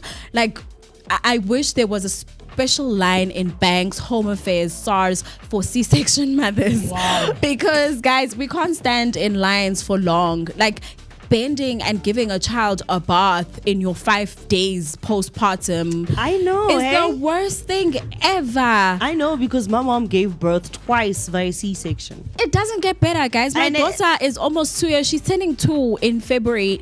But still, the pains are just as bad. Like, I kid you not when I say I wish there were sinks that are like high here where I could just sit and do my laundry. But unfortunately not. But life after C-section is very difficult. In fact, Mist was mentioning about pelvic dysfunction. Sometimes women experience this thing of no longer being able to hold in your urine, and next thing it's just like, now I need to go to the toilet right now and I can't hold it anymore. So for those things, luckily for me, my gynae taught me how to do pelvic floor exercises, Kegels. That does actually help. But guys, there's a lot of damage. The headaches. I forgot the headaches. Even today, I still have headaches. It's the headaches. It's the feeling as if something is moving inside of you, even though you've given birth. It's you Something is suddenly moving being inside of you. like, giving birth is such a It's life-changing weird. thing. I don't want to lie. It's so weird. That's Bro. why, even for us, sometimes we give birth naturally. You sometimes feel like we got you're like, This is not my body. What's happening here? Like, our body changes so like badly. Since when am I lactose intolerant? I have never been lactose intolerant, but postpartum, every time, like, I used to drink milk or eat yogurt or dairy products, my stomach would start acting up. I had to see a doctor and they're like, well, we've got another side effect of postpartum. I'm like, what? You are now lactose intolerant. Like, there's just gestational diabetes, something that I've never had, but now I need to live with all of that. Like, if you can adopt and opt for surrogacy, Do it. C-section, Do life it. after C-section is difficult. Yeah. Especially as a young woman, because number one, you're going through postpartum of looking into the mirror and looking at your body and being like, who are you? You know, as a C-section mom, I couldn't waist train after giving birth. You know, it's easier for a woman that gave birth naturally because you can bopa your sisu, you can tie and, you know, do waist training. I couldn't do waist training because it of puts my pressure here. Yes. And the sad part is that it heals faster outside, because like Mist was mentioning how to take care of it. If you've got surgical spirits, I only use surgical spirits. Number one, if you're a mom and you're expecting and you're about to give birth and you know it's C-section, please stock up on those swabs, medical swabs, as well as the surgical spirits, because within a week it was healed outside. The problem is inside. Me, I was thinking now that we healed outside, we could. No, it's the inside. Cold days, cold weather. If it's gonna rain or if it's gonna be extremely cold, I could tell you before the weather even changes, because my C-section will start acting up. It will start getting itchy, as if, you know, it's like a mosquito bites and stuff like that. So life is difficult, guys. Moeketsi, are you listening, my brother? Like, please be nice to moms, especially. I'm not saying it makes you less of a woman if you've given birth through C-section, but there's just a lot of challenges. Yeah. You lose a lot of blood. I remember signing forms for a blood transfusion because sometimes you bleed a lot when they are tearing you up and taking the baby. It's just... And then the people also need to remember that when you go for a C-section, it's layers. It's not just the top skin. They come the top skin and then they said 25 or 30 layers of skin. And I was like, what? But you can't feel anything because remember, there's an epidural. An epidural probably takes, I think for me it was like 5 minutes, and then I was numb after that. But I could feel the baby, but I couldn't feel the pain. But as the minute they snatched my daughter, I felt it, but I didn't feel it in a painful way. But C-section, guys, you can lose your life there. You can lose your life. You run out of breath, and it's crazy, guys. Some of the things, Khanyan, some of the things that you guys went through. There we go.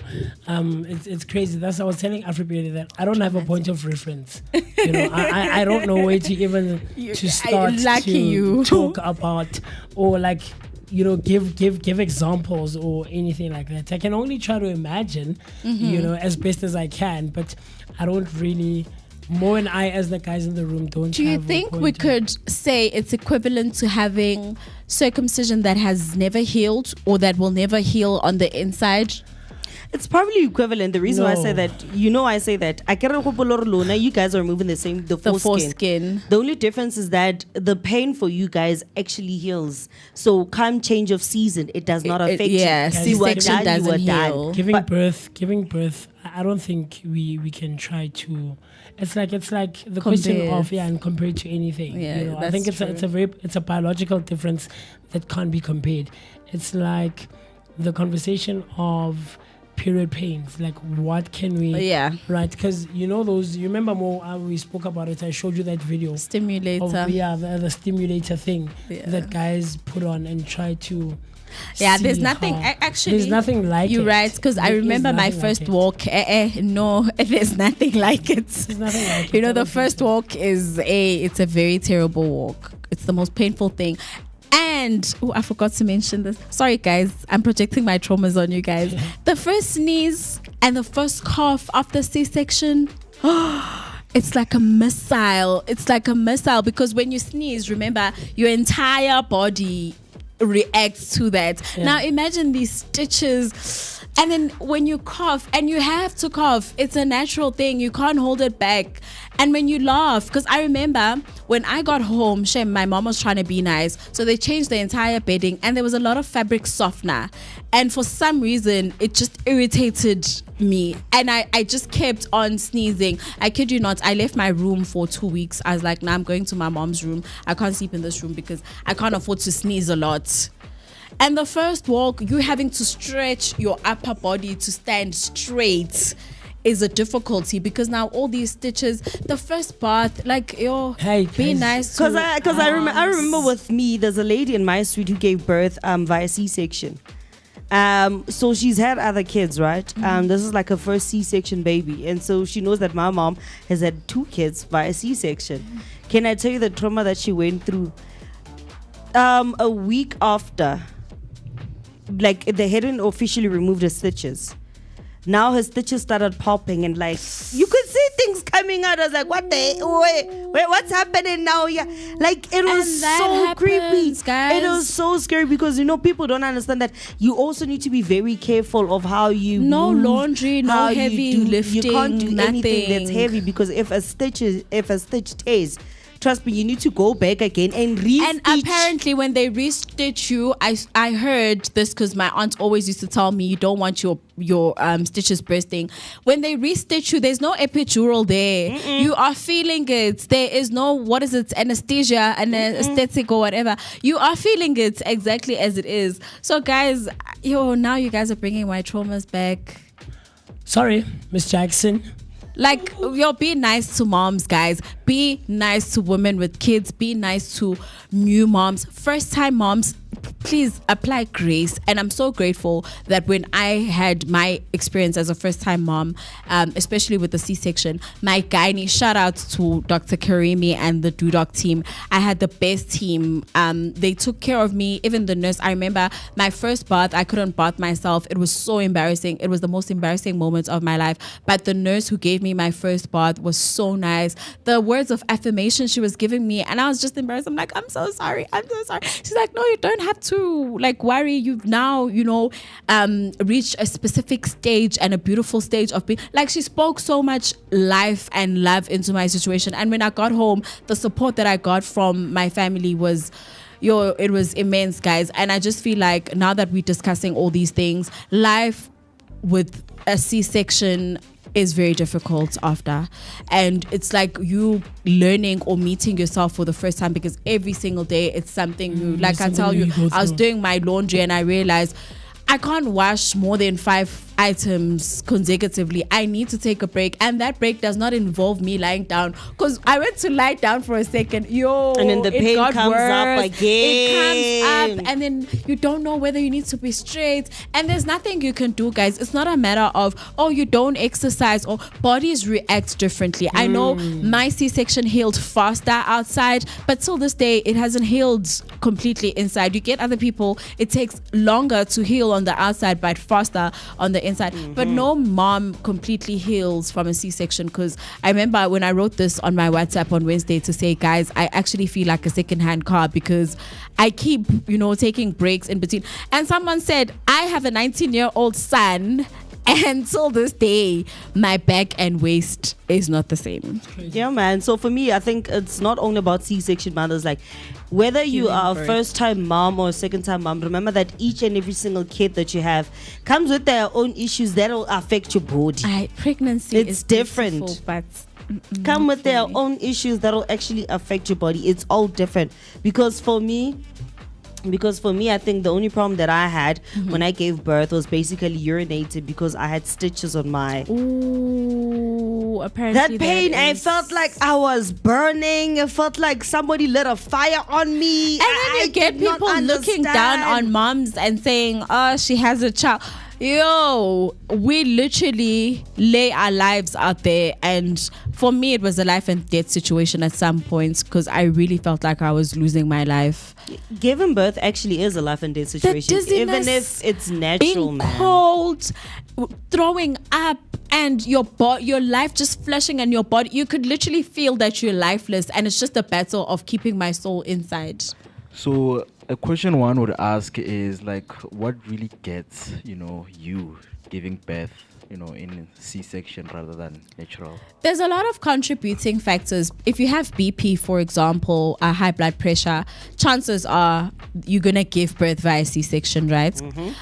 Two, if it's a high risk birth, if you have things like a high risk pregnancy. Yes, a high risk pregnancy, and if you've had like miscarriages before, I think you're also considered as high risk. So those are also contributing factors, and the size of the baby, how big your baby is. Hence, we're a family show.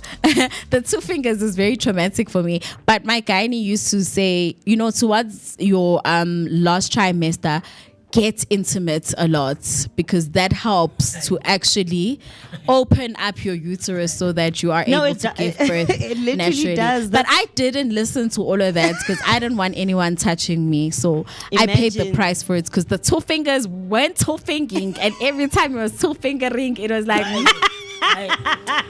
Look, man, there are quite a few things that also come into play, right? Yeah, I think we're starting to guys, certain things. That's why men are not advised to go into those rooms, because there's but it's beautiful when you have your baby daddy. Then there's certain things that we shouldn't experience and we shouldn't see and we shouldn't get to be. The problem is that most men don't have the heart for it. They faint before they even see the baby. I said, and they don't look at you the same way after. It's a huge biological difference, and I think certain things are to be kept. Yeah, that's why I'm also traditional like that's why women are not. I don't think it's a traditional thing necessarily, but it's just a biological difference. You're different. No, I'm traditional in a way of like, I don't want my man inside the labor ward. Okay, it's very traumatic, and I don't ever want him to see me. Because this is what I've experienced. After that experience, a person looks at you in a very different way. No, definitely. Looks at your body in a very different way, because they're very traumatized. Even when they touch you, they're like, are you okay? Exactly. And you know how men are. Men are squeamish. So it's like the thing of going to the mountain. There's certain things that are done there. Besides the actual thing of the purpose of going to the mountain. Into that as a too. You wouldn't be able to handle it, or even if you would be, but you shouldn't see them, because I'd probably look at you in a very different light. Do you get what I'm trying to say? So I think it's just biological differences, and they should remain with you Momfazi, and it's Yeah, innate with true. you, or innate to you and Nati as guys, but there's also the emotional and the mental wellness side of things that we also have to take into consideration, and it's about addressing the often overlooked psychological part or impact that the pregnancy journey has on one, including feelings of disappointment or trauma, like you just mentioned, or even body image concerns. Body right? image like you is a big mentioned, thing for me, and yeah. the unique challenges some mothers face with the bonding or societal perceptions based on their birth experiences, right? So I think those also come into play. I don't know. It does, definitely. And the feeling of loneliness. I was surrounded by so many people, all my grandmothers, my aunts, my moms, but still I felt lonely. Feeling lonely. I felt so lonely, guys. I was so emotional. I remember for 2 weeks straight, after coming from the hospital, for 2 weeks straight, I always had people. I always had visitors because nobody trusted me with the child. Nobody trusted me with my baby. People thought I was going to drop her. People thought I was going to sleep over her and stuff like that. So I always had like a family member supporting me because I was a first-time mom and I was clueless. But when they left, there's just this void of emptiness, and when you go and shower and you're bathing and you're just looking at your body, you're seeing this foreign body and you're just like, who are you? Yeah. Now it's just, I'm a mom. And also the most difficult thing that I've experienced is having to live life outside being a mom. And 2025 for me has been that year where I've learned to have my own life. Because for 2024, in fact, 2023, 2024, I was so consumed in being a mom that I had no life outside being a mom. I last bought myself clothes in 2022. The minute I found out in 2023 that I was expecting, every time I went out or got paid or had money, I was thinking of my child. Even postpartum, I would think of the child, and you neglect yourself. You no longer take care of yourself because now you have this entire human being. So yeah, man, mentally it's a lot. Yeah, I can imagine. Having, like you just mentioned, navigating recovery and support, I think is a huge part of it. Discussing practical advice for each recovery path, because I'm sure the recovery path that each different woman is and there's just different stages to it as well. Absolutely. The importance of tailored physical therapy, mental health support, and how partners and healthcare providers can better understand and aid these distinct postpartum journeys, I think is also quite vital, so that I understand you, because you and Afriberry are different individuals and you go on different journeys. Yes, similar true. but different. Yeah. Because also, shout out again to my team of doctors. I struggled with breast milk. And I didn't know in my family that no one has ever breastfed. Really? So I was very pro, natural breastfeeding. Because if you're a first-time mom, you're always on Google, which milk is best, formula or breast milk? And they say breast milk. You're busy with the tea now, the porridges and everything. But there was just no milk. And when she was latching, she was getting annoyed because now she's a big baby. She wants the food. She's hungry, but there is no milk.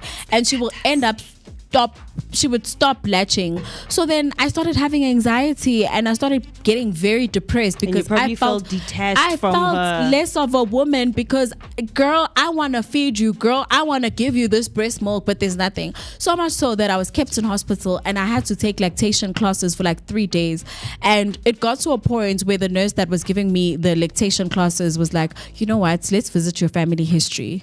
Were you breastfed? I'm like, no. I had to call my mom and be like, Ma, did you breastfeed me? She's like, no. I'm like, okay, Mom, cool. Did you breastfeed? They're like, no. God, did you breastfeed? No. So like in my family, it's just maybe like a genes thing because even my cousin never breastfed.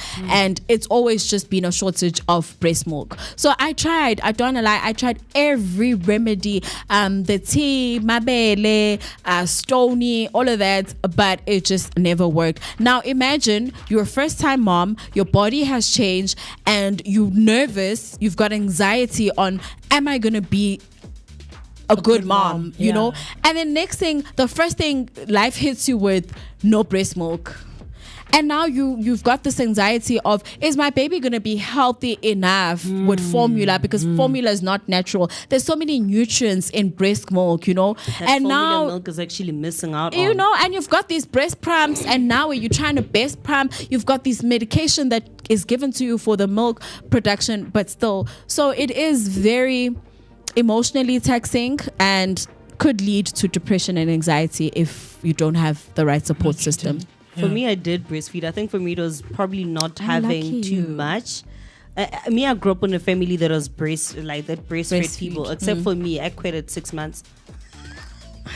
Girl, I wish I was you. Yeah, I quit. Because Yeah, so formula for is me, expensive, 500 rand, one no. kids. Well, I'm saying me personally, I stopped being breastfed at 6 months after I got a shot at the clinic. So now for me, that milk tasted sour. So they had to buy formula you were for a me. bougie kid. So for me, with my son, because like he ate a lot, like as a baby, and I was also working, so I had, it was formula and breast milk, which is a good balance as compared to just formula. But also, you need to forgive yourself. I'm so glad of my support system, because I had women who sat me down and they're like, listen, forgive your body, forgive yourself, be calm, relax. It's natural. Not every woman can breastfeed, and it's okay. And the fact that I was a C-section mom actually makes things more difficult for me to be able to breastfeed. But the bond between me and my daughter, honestly, I thought it was going to be like distance, but we've got the bond, like breast milk or not, she knows I'm her mama. So yeah, Love that, man. I love that and love that. Ultimately, whether a baby enters the world through C-section or through natural birth, every mother deserves informed care, understanding, and comprehensive support throughout her recovery. So we try to empower all parents by acknowledging the realities of both paths and fostering a community that champions every woman's postpartum healing. So I would love to hear from you, especially if you're someone who is a mother yourself. Like I was telling everybody earlier on, that I don't really have a point of reference for this one. So like I was relying on you guys to try and find out and it's good that you guys went on different journeys, right? Yes, and we're giving natural two perspectives. Perspectives. Natural birth versus C-section. So interesting conversations, and conversations that are barely ever spoken about in our society, because we try to whisper and talk about it in closed corners or behind closed doors. So we want to hear your thoughts, your opinions, and everything else in between. Hit us up on our comment section using the hashtag Vooka Breakfast Show. So that's Vooka Breakfast Show, Facebook and all other social media platforms. You can also engage with us and connect with us on our WhatsApp line. Dial the number 060-493-3226. That's 060-493-3226. The time right about now, 21 minutes after the hour, 9 o'clock on a Tuesday morning. A bit later on, we're going to be hanging out with Umbuso Ross Koza, like I mentioned, and we're going to be trying to find out some of the spaces that he is involved in, and I can't wait to get into that. So with that being said, we've been talking for a while. So let me, Nommyp, and of course Afriberry run to the loo quickly, rehydrate, grab a glass of water, and then you and I will see each other right after this. Cool stuff.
break from this world.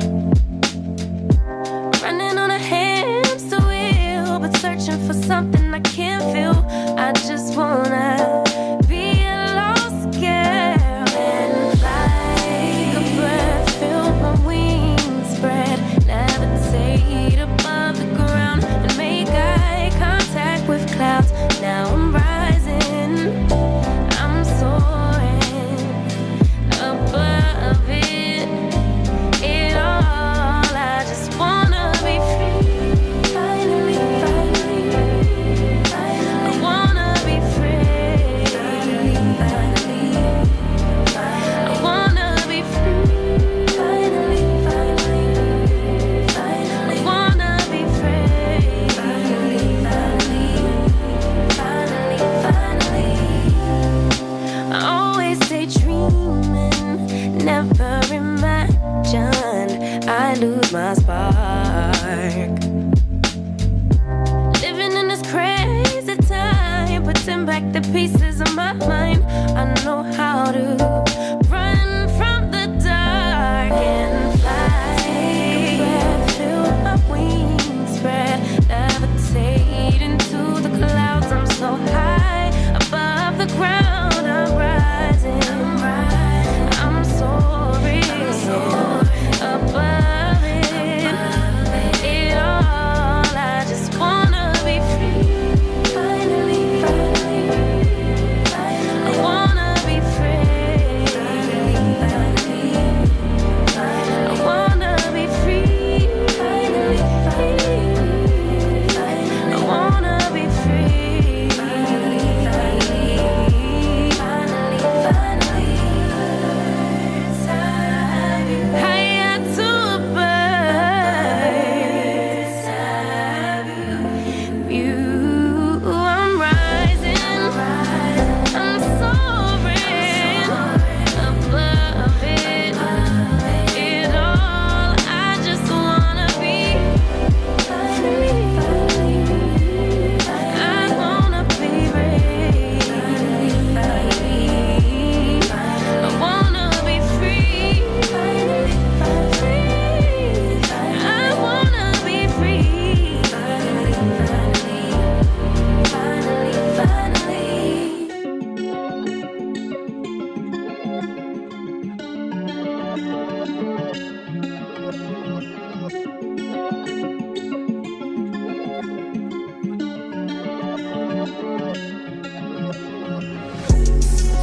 City boy with a country swing. First we went from the court to the bikes, back to the course of my younger days. Lived through it all, but still nothing changed. Forever be me till I'm in the grave. Face on my problems, don't run away. Stand on my feelings, don't need a chase. Just shoot me straight. I'm like an acrobat, a circus act, like they got me in a cage. I could go tit for tat, the gift the gab, but can't give it to the hate. I'ma just tip my cap and dip right back to my little happy place. Back on the 9 to 5 again. Steady just working for Saturday. I've been going through the motions, trying to find my way.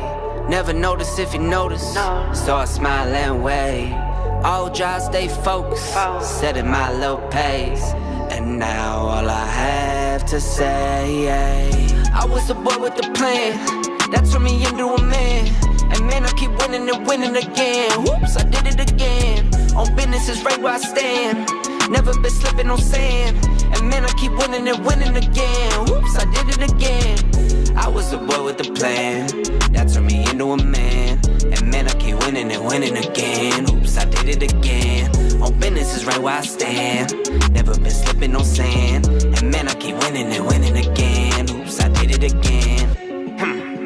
Oh man, there he goes again. Every quarter records rolling in. Then the quarters get to rolling in. Turning change right to paper. Turning paper to the banks. I can't lie, so I can save it. So I slip some in the safe, throw the key away. Mama been worried, but she knows where I've been. I've been grinding down dirty, stay awake till I can. Swear I'm tired, been hurting, but I stick to the plan. All my life, I ain't worried, leave the earth where I stand. Hey, welcome back to the Vooka Breakfast Show. Welcome back, Vooka Nation. Hope you guys are still feeling amazing, hey? La utla no yana re le shapela dipino tsa ma yeah whatever gate king clock it era Is it the clock it error or is it the W's in the chat? It's the clock it. I am so confused by this whole 2K era. I'm like, you know what? Clearly I was built different. But clock it is my favorite. Yeah, I don't know. I literally don't know what I'm clocking, but I clock it. Yes, man. And now we're officially joined in studio by Mfundo Ross, who is our guest for today. And Mfundo Ross Khoza is a South African writer, storyteller, and a youth empowerment advocate. Born in Bushbuck Ridge, Mpumalanga, and now based in Dobsonville, Gauteng. He blends professional discipline with creative innovation. By day, Mfundo works in a construction site, safety and access control, ensuring secure and efficient operations. By night, he is the founder of a relationship-focused creative platform where he explores themes of love, leadership, and empowerment through writing, content creation, and cultural storytelling. His works include the Candid Relationship Guide, He Lied to Sleep with You, and the Audible project, The Bedroom Talk with Ross, both of which reflect his passion for honest conversations about human behavior and connection. Welcome, Ross. How are you? I'm okay. Thank you for having me. I'm okay. And you guys, are you good? You know, Very well, we're thank doing you. okay, man. We're doing okay. By the way, let me just reintroduce myself. I go by the name of Afriberry. Afro? Afriberry. Afri. Yes, Afri for Africa, but berry. So you just remove the ka, okay, and then you add the berry. The jack of the berry. Very. The sweeter than tonton. And you know, she doesn't normally speak like this, but because of course she heard the bedroom talk with Ross, she decided, let me change my tone and No, why act you got to do me this. like this? Don't do that. No. Why you do me like this, my friend? Let's No. get into business. So we are talking leadership. We're talking empowerment. We are talking love. How do you merge love, leadership, and empowerment all in one? Okay, in that part, it's going to be difficult for abanye abantu to understand. Ngakhuluma isiZulu angithi. Ah, Can you kunankinga. mix It's it? okay. I'll Angawazi. translate for our underground radio fans. Njani? But I'm trying to mix. I'm just going to mix. Ross, Oh, nje sorry, usisondela imic. sorry. Uyabona ukuthi Sorry, ukhuluma sorry. kanjani? I need to be comfortable, so I'm comfortable when I move around. I'm sorry. Can you repeat the question again, sir? So how did you get to merging love, leadership, and empowerment? And empowerment. Yes. I'm going to start with leadership. Leadership, when it comes to relationship, it needs someone to lead it at Okay. first. Who is Oh. the leader of the relationship? I like this topic. Okay, on my side, it's me. I have to lead. It's the man. It's the man. Okay. It's the leadership. So, Utando, as I said, it needs leader. Okay. So, if a man is a leadership in that relationship, everything goes right. Because women, like, Are you saying women are not good leaders in relationships? yeah, in a relationship, I would say so. Why? Through my research, I have to say so. Yeah, I can say so. Like now, you guys, now you're failing. Can I ask, do you not think it's both women and men that lead a relationship? One would argue, Ugutige, the man is the head of the household and the woman is the neck. Therefore, without the neck, the head can't move because the neck is pointing the direction. But the head is there because, you know, it carries the brain and everything. But the neck controls the head. I think without the head, the neck will be able to move. So it's the head that's important. It's the head that is important. I feel 'Cause, it's equal. No, it can't be equal. I know we can never say man is equal to woman, but Yeah. in terms of roles that a woman and a man play in a relationship, you do understand what you can have umuntu wesilisa who doesn't have direction, Yeah. and a woman of valor and a woman of purpose who has direction, who can actually lead this man to line and, you know, bring him from astray. And is that woman not a leader in that relationship? For me, it's no. like this saying is saying that every successful man there's a woman behind. I don't believe in it. Are you saying men that are successful on their own? On their own. If I'm you guys were like a distraction the most time for some of men. I can say so. Do you not think? But you guys, there's a role that you play when it comes to relationship. Which is bedroom side. Is that all we're good for? For me, I can say, yeah. Hi. But women are not capable of leading? No, not a man. Not in a relationship. So women are just good for bedroom? Bedroom and other things that a man can tell his woman. Okay, no. During apartheid, kuno mama that stood and built their homes in the absence of their husbands. Their husbands would come to Joburg and work in mines, and those women would carry the homes. The husband would die emamanini or die empini, the apartheid, but the woman would be a widow for over 20 years. But in the absence of a man. Yeah. That during the apartheid, not even now. Not now, no. Now. How many homes are led by women? There are few. What happened to the men? There's absent fathers. Obvious. Okay. In that situation, if there's no fathers, obviously, you must take in charge. But if there's a man inside there, you can't lead. You can't lead because obviously the man has to lead. But that does not mean that women are incapable of leading, right? Okay. And it does not necessarily mean that all they're good for is building the home in the bedroom or in the kitchen. They can still build the home regardless of those two things, right? Mm-hmm. Okay. I can agree on you on that part, but for me, on my side, like women, they're not leaders. Okay, at this point, we also know that so leadership is not always discussed within the context of love, right? Mm-hmm. Yes. And so I want to know, how do you connect love and leadership zonke ziyi-2? Because mase sikhulumis ukuthanda into ehlukileyo and then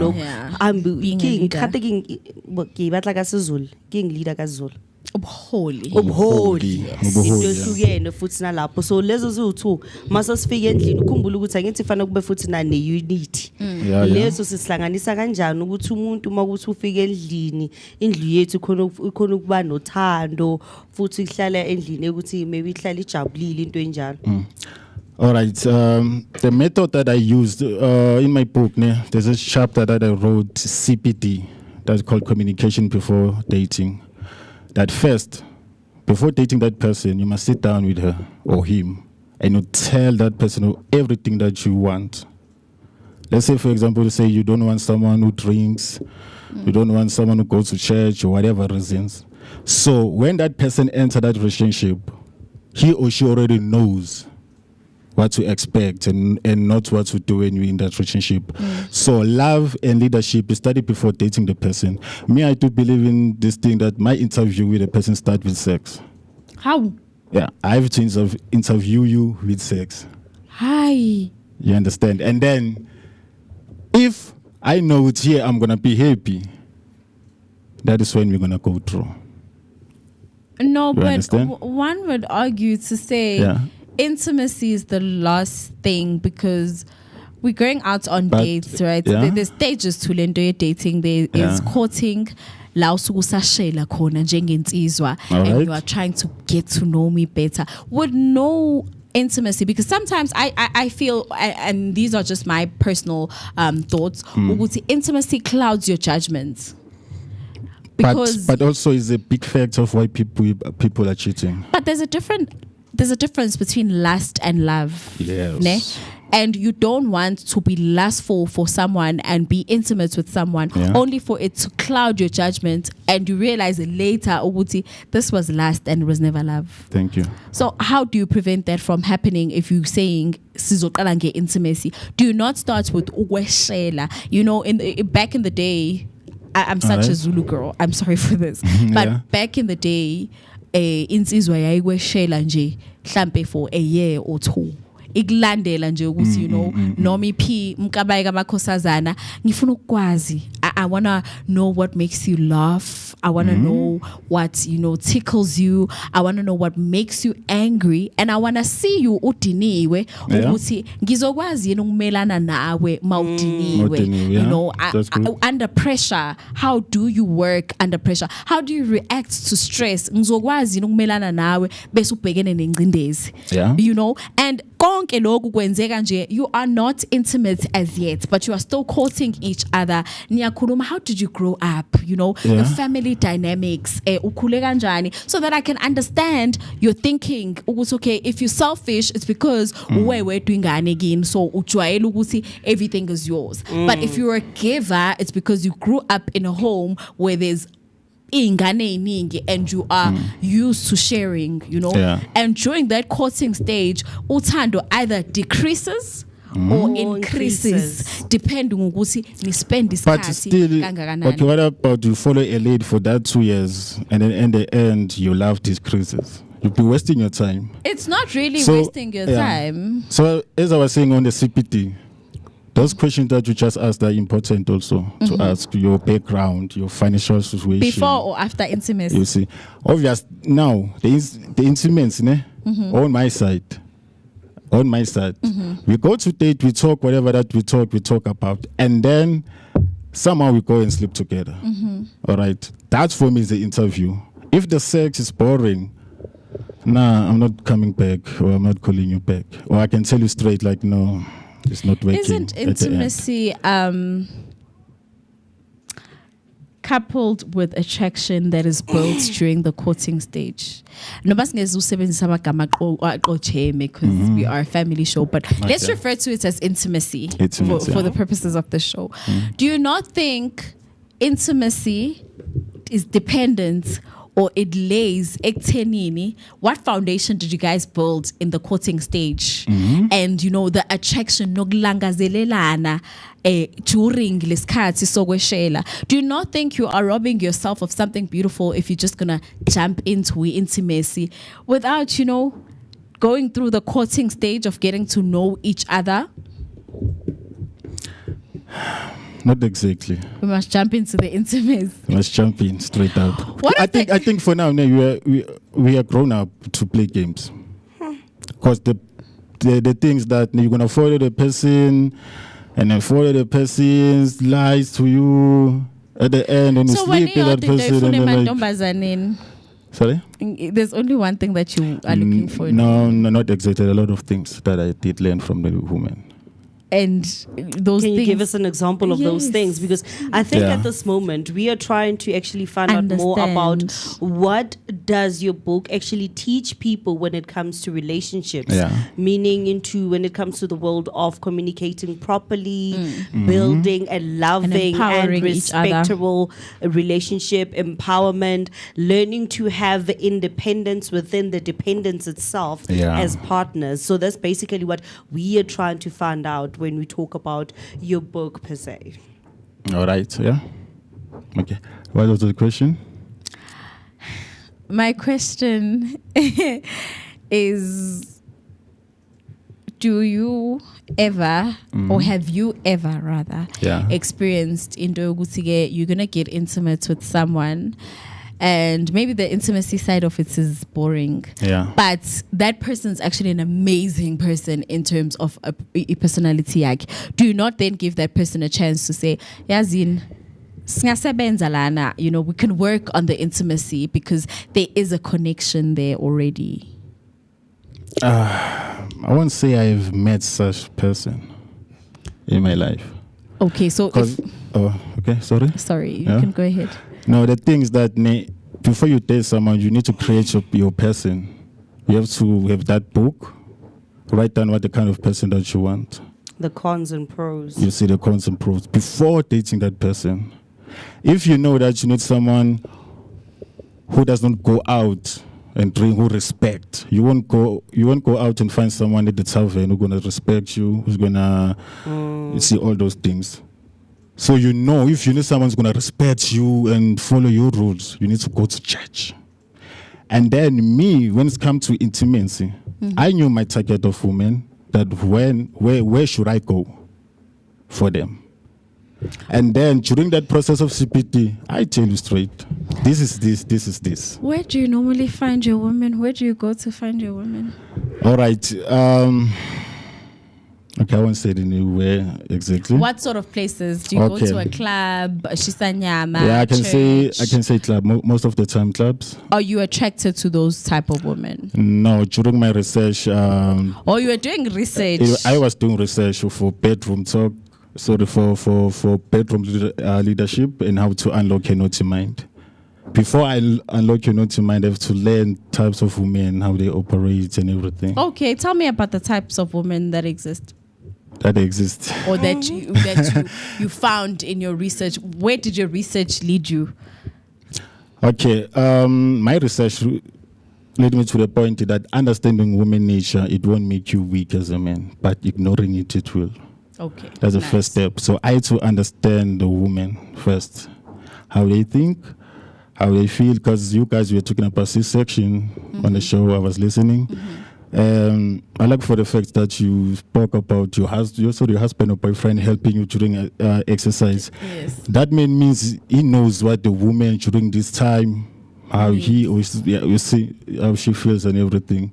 So first thing that I learned mostly, what I'm studying women, is understanding women nature. It would be perfect. You have to know a lot of things. Would you say women know what they want? Because in society, there's this perspective. Yeah. That women do not. Yes, abazazi bafunani. Do you think women know what they want? Women knows what they want. What do women want? They know. All right. I can make example of, because I always say people that a drunk man, not the same drunk man and women, what degrees, no. A drunk man is weak. Okay. And then a drunk woman is smart. Remember, we as men, when we drunk, what do we think about? Is a woman to go with. Okay, and women that are and then the women who are smart, when they are drunk, they know if I can go with this man, I'm going to benefit something. You won't just go.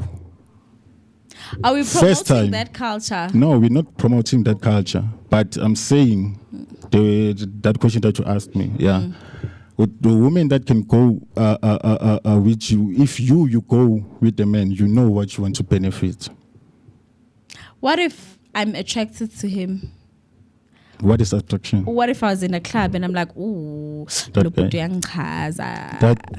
why I created the reaction. That's what I'm gaining. Yeah, that's what's going to gain. Okay, let's talk about empowerment in relationships. You know, I know some of your books do talk about empowerment. How do we empower each other in relationships? In terms of what's like if we're in a relationship, both of us. Yes. I don't believe in 50-50. That's the first step. Okay. So it's for us, in order to empower each other, I have to put in 100. You have to put in 100 also. Okay, nice. I like that. So, give it your all. Yeah, give it your all. And then you're going to go to the shop and you're going to buy fish oil only and say, no, food is going to buy the chicken. Yeah. No, just buy those things, both of them. That's 100% that you put in. So me too, next time I know if I can go there, my wife did this, 1, 2, 3, 1, 2, 3. That's how we help each other.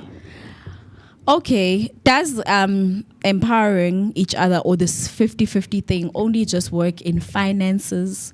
Or does it also work in terms of your contribution, in terms of your time, your passion, your patience in the relationship, respect, kindness?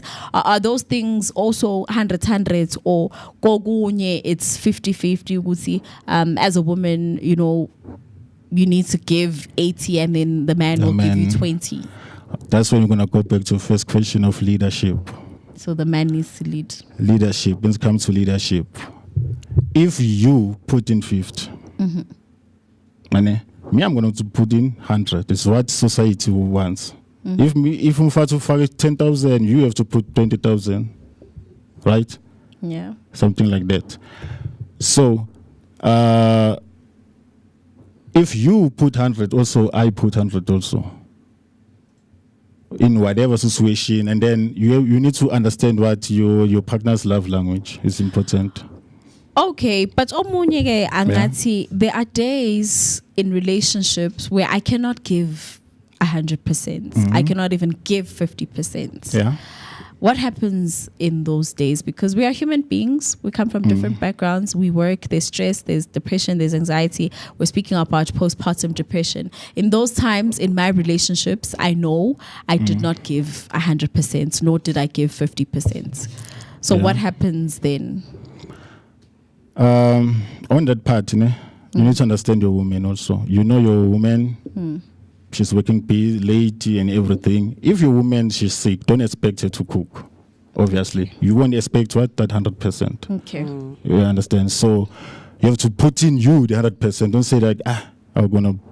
Until you get I'm back. gonna piggyback on you. Yeah, because you are sick. Because also, if me too, I'll be sick one day. You have to do the same and give 100%. And give 100%. You understand?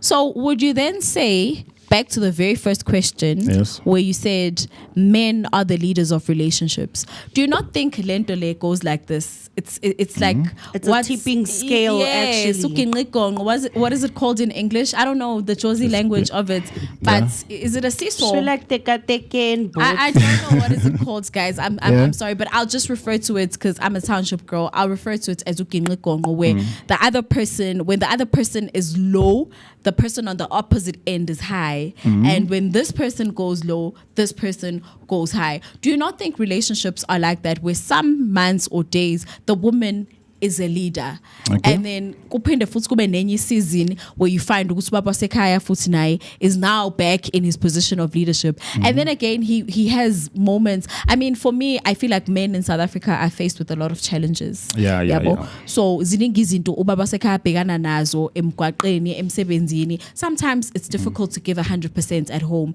Nogui like dingeka khona mina as a woman to step in and give my 100%, which then makes me a leader in the relationship because he's low. But the minute athola amandla phakama naye ngiyaphinda futhi ngiyathoba, he's the leader. Do you not think it's a balancing scale? No, sir, please answer it. I have another question. I would say no. Ubaba has to always give 100%. Ubaba is going to always give. Remember, there would be what affect what makes me to break down. If I come home, said, you have to ask what is happening. You might be a reason why. Maybe I have a stress, like you needed money or something, things like that. You see, that means it's you who's the problem. How? You understand? But what if it's work? What if my husband, I see you're not okay, let me give you a massage. How's work? And then you tell me, I've got pressure, this. I have not contributed to that stress. It's external factors from our home. It's not internal. It's not internal. It's not coming from our home. You don't bring it home. Don't bring work home. It's difficult, guys. Even at work, people say don't bring your home affairs to work. Yeah, and then that means if you do that, then you are weak. If you do that, you're already not a leader. When you do that, you can't bring your work home. When the minute ungene gateini, you block and you shut it out. Simple. But there is, let's be honest. Yeah, I'm honest. Mfundo to Nommyp. Right? Mfundo to Nommyp. Yes. Let's be honest with each other, my brother. There are moments and times where things will affect you and you have no control over them. It is something that was said at work. For example, you're getting retrenched at work. There is no way retrenchment ends at work. Retrenchments will come into the kitchen, it will come into the lounge, it will come into the bedroom. It's affecting the family. Yes, it's affecting the finances. That one is different when the job is ending. But you can't just manager. I don't get along with Mpatwam is abusing me because it's a reality in South Africa that there's something called workplace bullying where other employers are bullying other employees up. In fact, I'm so glad that you're in construction. SIT, you find umpati is not doing what umpati should be doing, you know. And Kashisilanga, you don't have PPP, you don't have PPE. PEE, sorry. You don't have the gloves and you know the necessary resources. That will stress you out. That Definitely, will go endlini and it will affect you, don't you think? But not to bring it home. What do you know about the construction as my wife? What Do you advice not would I give vent me? to your wife? No, I don't vent to my wife. Who do you vent to? To myself, actually. Because I know how to advise myself. Like So I've you do a lot of self-introspection. Thank you. That's what I do. Because I've never met someone who've been through the problems that I went through. Because I can see the people that are around, you know. I can ask you a question on certain things, and then it's gonna be a problem of you answering me. So that means I won't be asking you advice based on that. Maybe it's because I am a traditional Zulu girl. Ngesi Zulu kunesisho esithi injobo ithungelwe bandla noma ithunyelwe bandla, which means you need to talk about something. Talk about you can't something. bottle things. That's why I write my things when I have problems. That's a way for me dealing with my problems. Okay. Some people they deal it with certain things, like you journal, talking. yeah. Me, I write. Okay. It's a very interesting picture, man. It's a very interesting view. We all live and learn and see different things and learn through different ways. Sometimes your opinion is not as important as somebody else's opinion, but also learning to have or find common ground when discussing certain things in a relationship is a key factor to having a healthy and stable relationship. But right now, we're going to say sayonara, au revoir, bon voyage, and sign out. And obviously, head over to Underground Radio and make sure that they also have some amazing music that's going to keep us bobbing throughout the day. But for me, as you know, also known as... Oh yes, before we close off, Mfundo, can you please kind of give us your social media handles and where exactly can people get your books? Oh, thank you. Okay, guys, if you're interested in buying my book, just get on Facebook, search for Mfundo Roskoza, and then there's a page called Bedroom Leadership, and then there's a private group also called Naughty Heaven. And then on Instagram, there's Mfundo Roskoza, Twitter Mfundo Roskoza, and then the book link is gonna be there by my page at Facebook. I'm gonna post everything about the book starting from today, because the book launch is gonna be on 1 January. Okay, nice. I'll be invited. Where's the obviously, book launch? I'm still looking for a venue for that. Okay. I'm still looking for a venue because the pre-order for the book is for the book. Is starting on 16th December. Okay. 16th December, people can start buying it, then reading it online, and then 1st January the hard copy is out. Okay, so people must be glued and stay tuned on your social media platforms and handles just so that they can get more information on the book launch and the book price. Well, that's how we close it off. From me, Nommyp, Mkabayi, KaMakhosazana. Let's meet on Underground Radio today between 12 and 2 p.m. It is The Brunch with Nommyp. For now, though, it is adios. Yes, and for me, Afriberry, also known as Miss Berry Blaze, but to the darker the berry, the sweeter than Tuntu. The strong one morning. See you tomorrow for yet another amazing Wednesday. Lucky. Shop, shop.